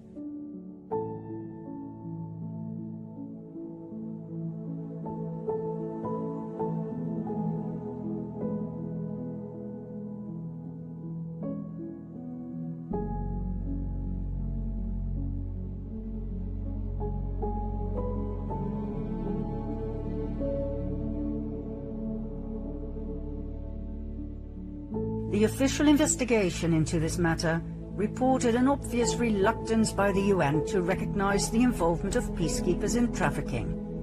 The result? Did the UN prosecute any of the abusers or traffickers? No, it did not. It rewrote the definition of trafficking, making it less severe a crime under international law, and failed to provide adequate victim protection. Shortly thereafter, independent consultants raised the alarm that UN and NGO staff were abusing and exploiting local women and girls in refugee camps in Guinea, Liberia and Sierra Leone. According to an OIOS investigation in 2001, sexual exploitation and abuse was most common. Examples? The sexual relationship between a UN civilian staff member and a 17-year-old refugee in exchange for school fees. The violent rape of girls by NGO staff. The rape of boys by Blue Helmets in Sierra Leone. The exchange of sex for food provided by NGO staff. And the refusal of international staff to take responsibility for children fathered with local women. From opportunistic sexual abuse, transactional sex, and networked sexual exploitation to planned sadistic attacks. 2015, Central African Republic. 2 girls aged 14 and 18 were gang raped by armed MINUSCA peacekeepers near their base. The 18-year-old had asked for some food. The 14-year-old had simply walked by. Same year, same country. Homeless and starving boys aged 8 to 15 were repeatedly raped by 26 UN peacekeepers.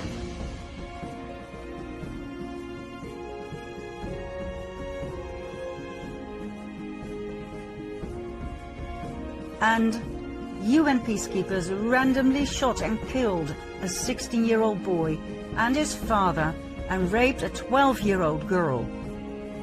2016, more than 108 additional cases were investigated, including the sexual abuse of 98 girls by international peacekeepers.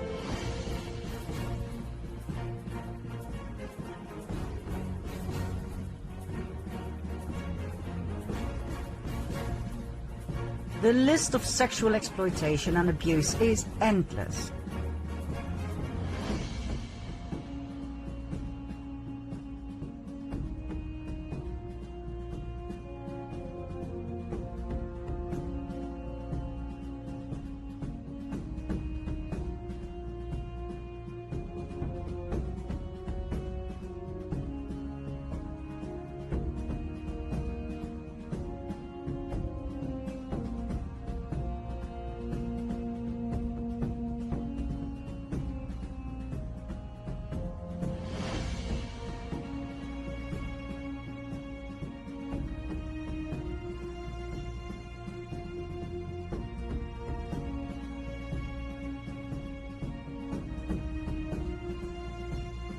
in every single country, from Haiti to Somalia, to Rwanda and Liberia, where 58,000 women and girls were raped in the first 9 years of UN MIL, more of 75% by UN personnel.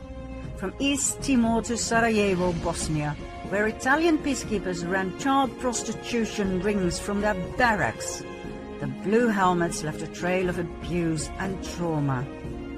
As one of the official reports so strikingly put it, many parts of the world where the UN was present were descending into chaos, if not hell, and arguably with the assistance of the UN.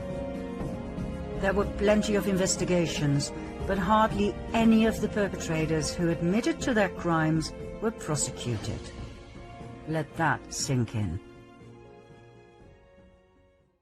Even recently, the UN was once again connected with child trafficking and child abuse, when Canadian UN mogul Peter Dalglish was caught in the act abusing 2 young boys in Nepal. He was sentenced to 9 years in prison. Up until his arrest in 2019, Dalglish had been presented as a saint, a protector of children. He was country representative for UN Habitat in Afghanistan. He truly was into children. He even set up Street Kids International to help homeless children. What a saint. What a great loss to our children. Oh, and the UN have more on their slate. Remember the war in former Yugoslavia from 1992 till 95? In July 95, the UN failed to protect the so-called safe area in the enclave of Srebrenica. Instead of protecting the Bosnian people who had fled there, the UN Dutch bat turned away. There was nothing they could do. They too had been betrayed at the highest level.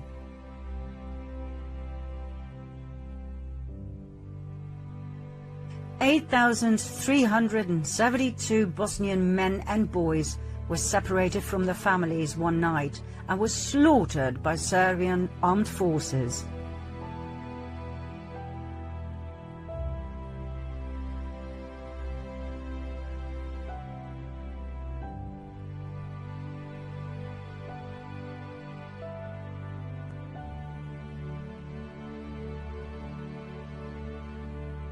More than 100,000 people were massacred in this useless war, mostly Bosnians.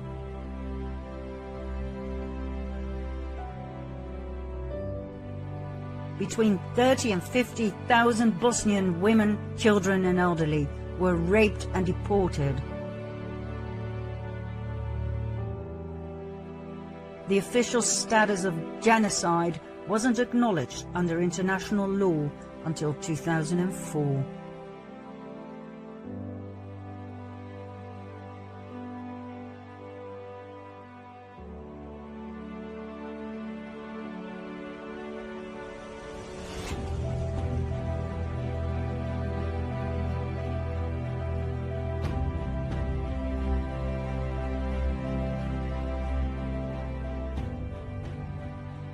Back to the official mission of the UN, to turn this world into a better place. This is highlighted by the Club of Rome, a group of 100 powerful men and women set up in 1968 by, among others, David Rockefeller at his private estate near Rome. A private club presenting itself as a think tank, providing suggestions to the UN. Its goal? To discuss its concern about the future of planet Earth, to come up with solutions, and to urge governments worldwide to act upon those solutions. In 1972, The Limits to Growth was published, the Club of Rome's first paper on the problems of humanity, followed by the First Global Revolution in 1991, in which humanity was outed as the root problem of all the misery in the world. In need of a common enemy against whom we can unite, we have decided that pollution, global warming, water shortages, famine, etc. are perfect. These are threats we need to confront together. But we should not fall into the trap of mistaking symptoms for causes. All these dangers are caused by human intervention in natural processes, and it is only through changed attitudes and behavior that they can be overcome. The real enemy is humanity itself.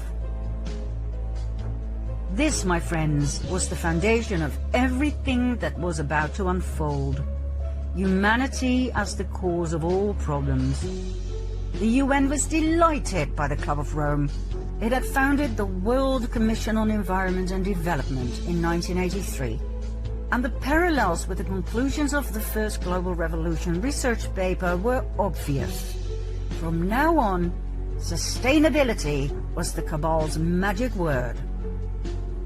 And so, in 1992, the first United Nations Conference on Environment and Development, or Earth Summit, was held in Rio de Janeiro, Brazil, where the first Agenda for Environment and Development, also known as Agenda 21, was developed and adopted. 21 was a reference to the 21st century, when all of the set goals would have to be met. 178 governments agreed with and signed the agreement. At the UN Sustainable Development Summit of 2015, Agenda 2030 was presented, an extended version of Agenda 21. 11 more goals were added to the original agenda, all aimed at the future of our planet and the human race. All aimed at sustainability.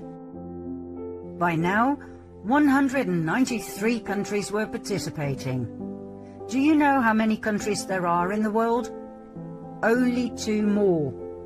195. The only 2 that are called observer states are the Vatican and Palestine. Agenda 2030 contains 91 paragraphs. Paragraph 59 outlines 17 sustainable development goals. There are 169 targets and 232 indicators. This makes it a rather dry document to digest. But we read it, and we were impressed. Impressed by the level of cleverness and cunningness with which something so evil was put together so seemingly benign. Using complex phrases in which words like peace, equality, safety and security are repeated frequently, the reader is actually left with a good, positive feeling. We'll show you the 17 Sustainable Development Goals in the following slide.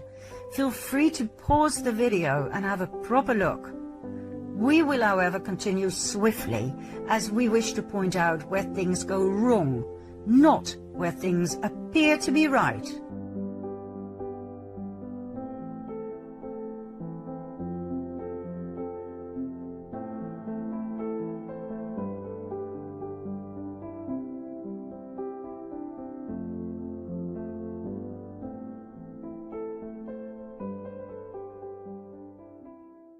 Let's face it, these goals are not feasible.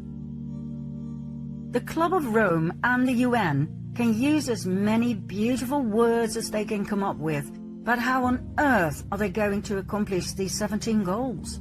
By asking you and me to pay more tax? Think about it. Number 1, end poverty in all its forms everywhere. Really? How? The word sustainable is used 10 times. Why? To throw fairy dust into our eyes so that we don't see? So that we will willingly pay more tax? And more tax? And more? So that the world will be saved from us, the cancer of the earth? There is nothing sound about these 17 goals. There is no logic. Take goal number 7. Ensure access to affordable, reliable, sustainable and modern energy for all. How? Are they finally giving the oppressed free 0-point energy of Nikola Tesla to the people? Really? The real reason why these goals were put together is to come to the conclusion that they can never be achieved as long as all the participating countries in the world and all their governments have to communicate with each other. that too much time, too much money is lost due to endless meetings. I'll bet you that the next step will be the announcement that the 17 Sustainable Development Goals can only be reached with a one world government. The countries will have to give up their sovereignty in order to save the world. Mark my words.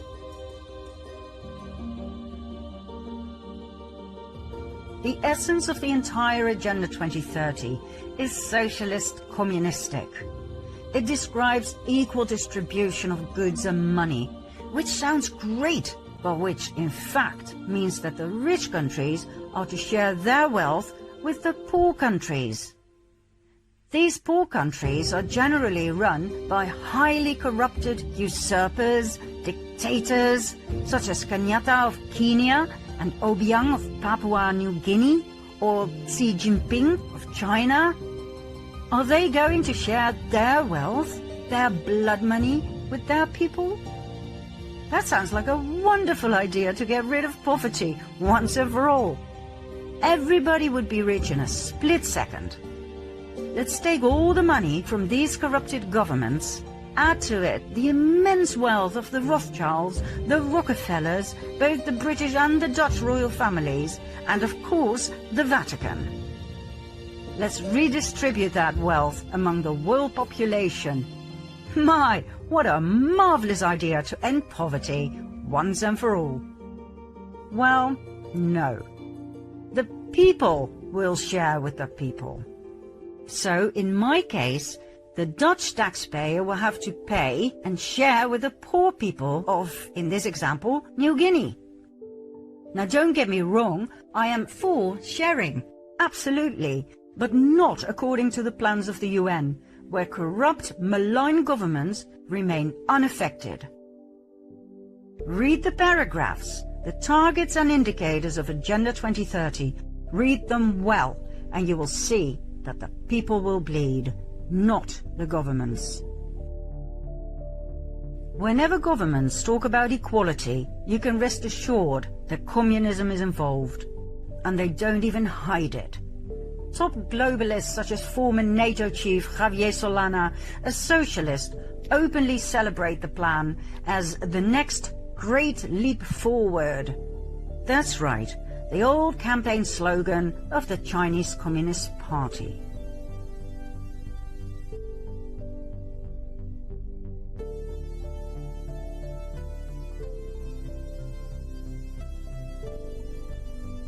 And isn't it odd that straight away just about every country in the world decided to participate and work together? Every dictator of every corrupt government who still had the blood on their hands of innocent civilian victims signed Agenda 21 and later Agenda 2030. Countries that had been at war with each other for years, like for instance Ethiopia and Eritrea, now all of a sudden shook hands, smiled in front of the camera, and decided to forget about their wars on drugs, weapons and people trafficking, just to focus on the importance of a better world? On sustainability? Are you kidding me? What on earth were we looking at here? How much will the implementation of Agenda 2030 cost anyway? Well, according to the UN, and confirmed by the World Bank in a 2015 statement, between $3 and $5 trillion per year. That is 12 zeros. $5 trillion per year. Where the hell is the UN going to get that money from? All those zeros are going to be collected from the taxpayers, from you and me. That's what the solution of the UN is all about. The moment a baby is born, that baby has a carbon footprint. And from the moment he or she was born, that baby will have to pay. Isn't that brilliant? The shame and blame that is put on you and me, my goodness me. Agenda 21, 2030, the Club of Rome, the UN, they all claim that we, the people, are to blame for the misery in the world, from poverty to inequality, from famine to the exhaustion of the planet's resources. Fine, let's talk about the planet's resources, shall we? Ever heard of Henry Kissinger? Oh, you will. Let's continue to part 6.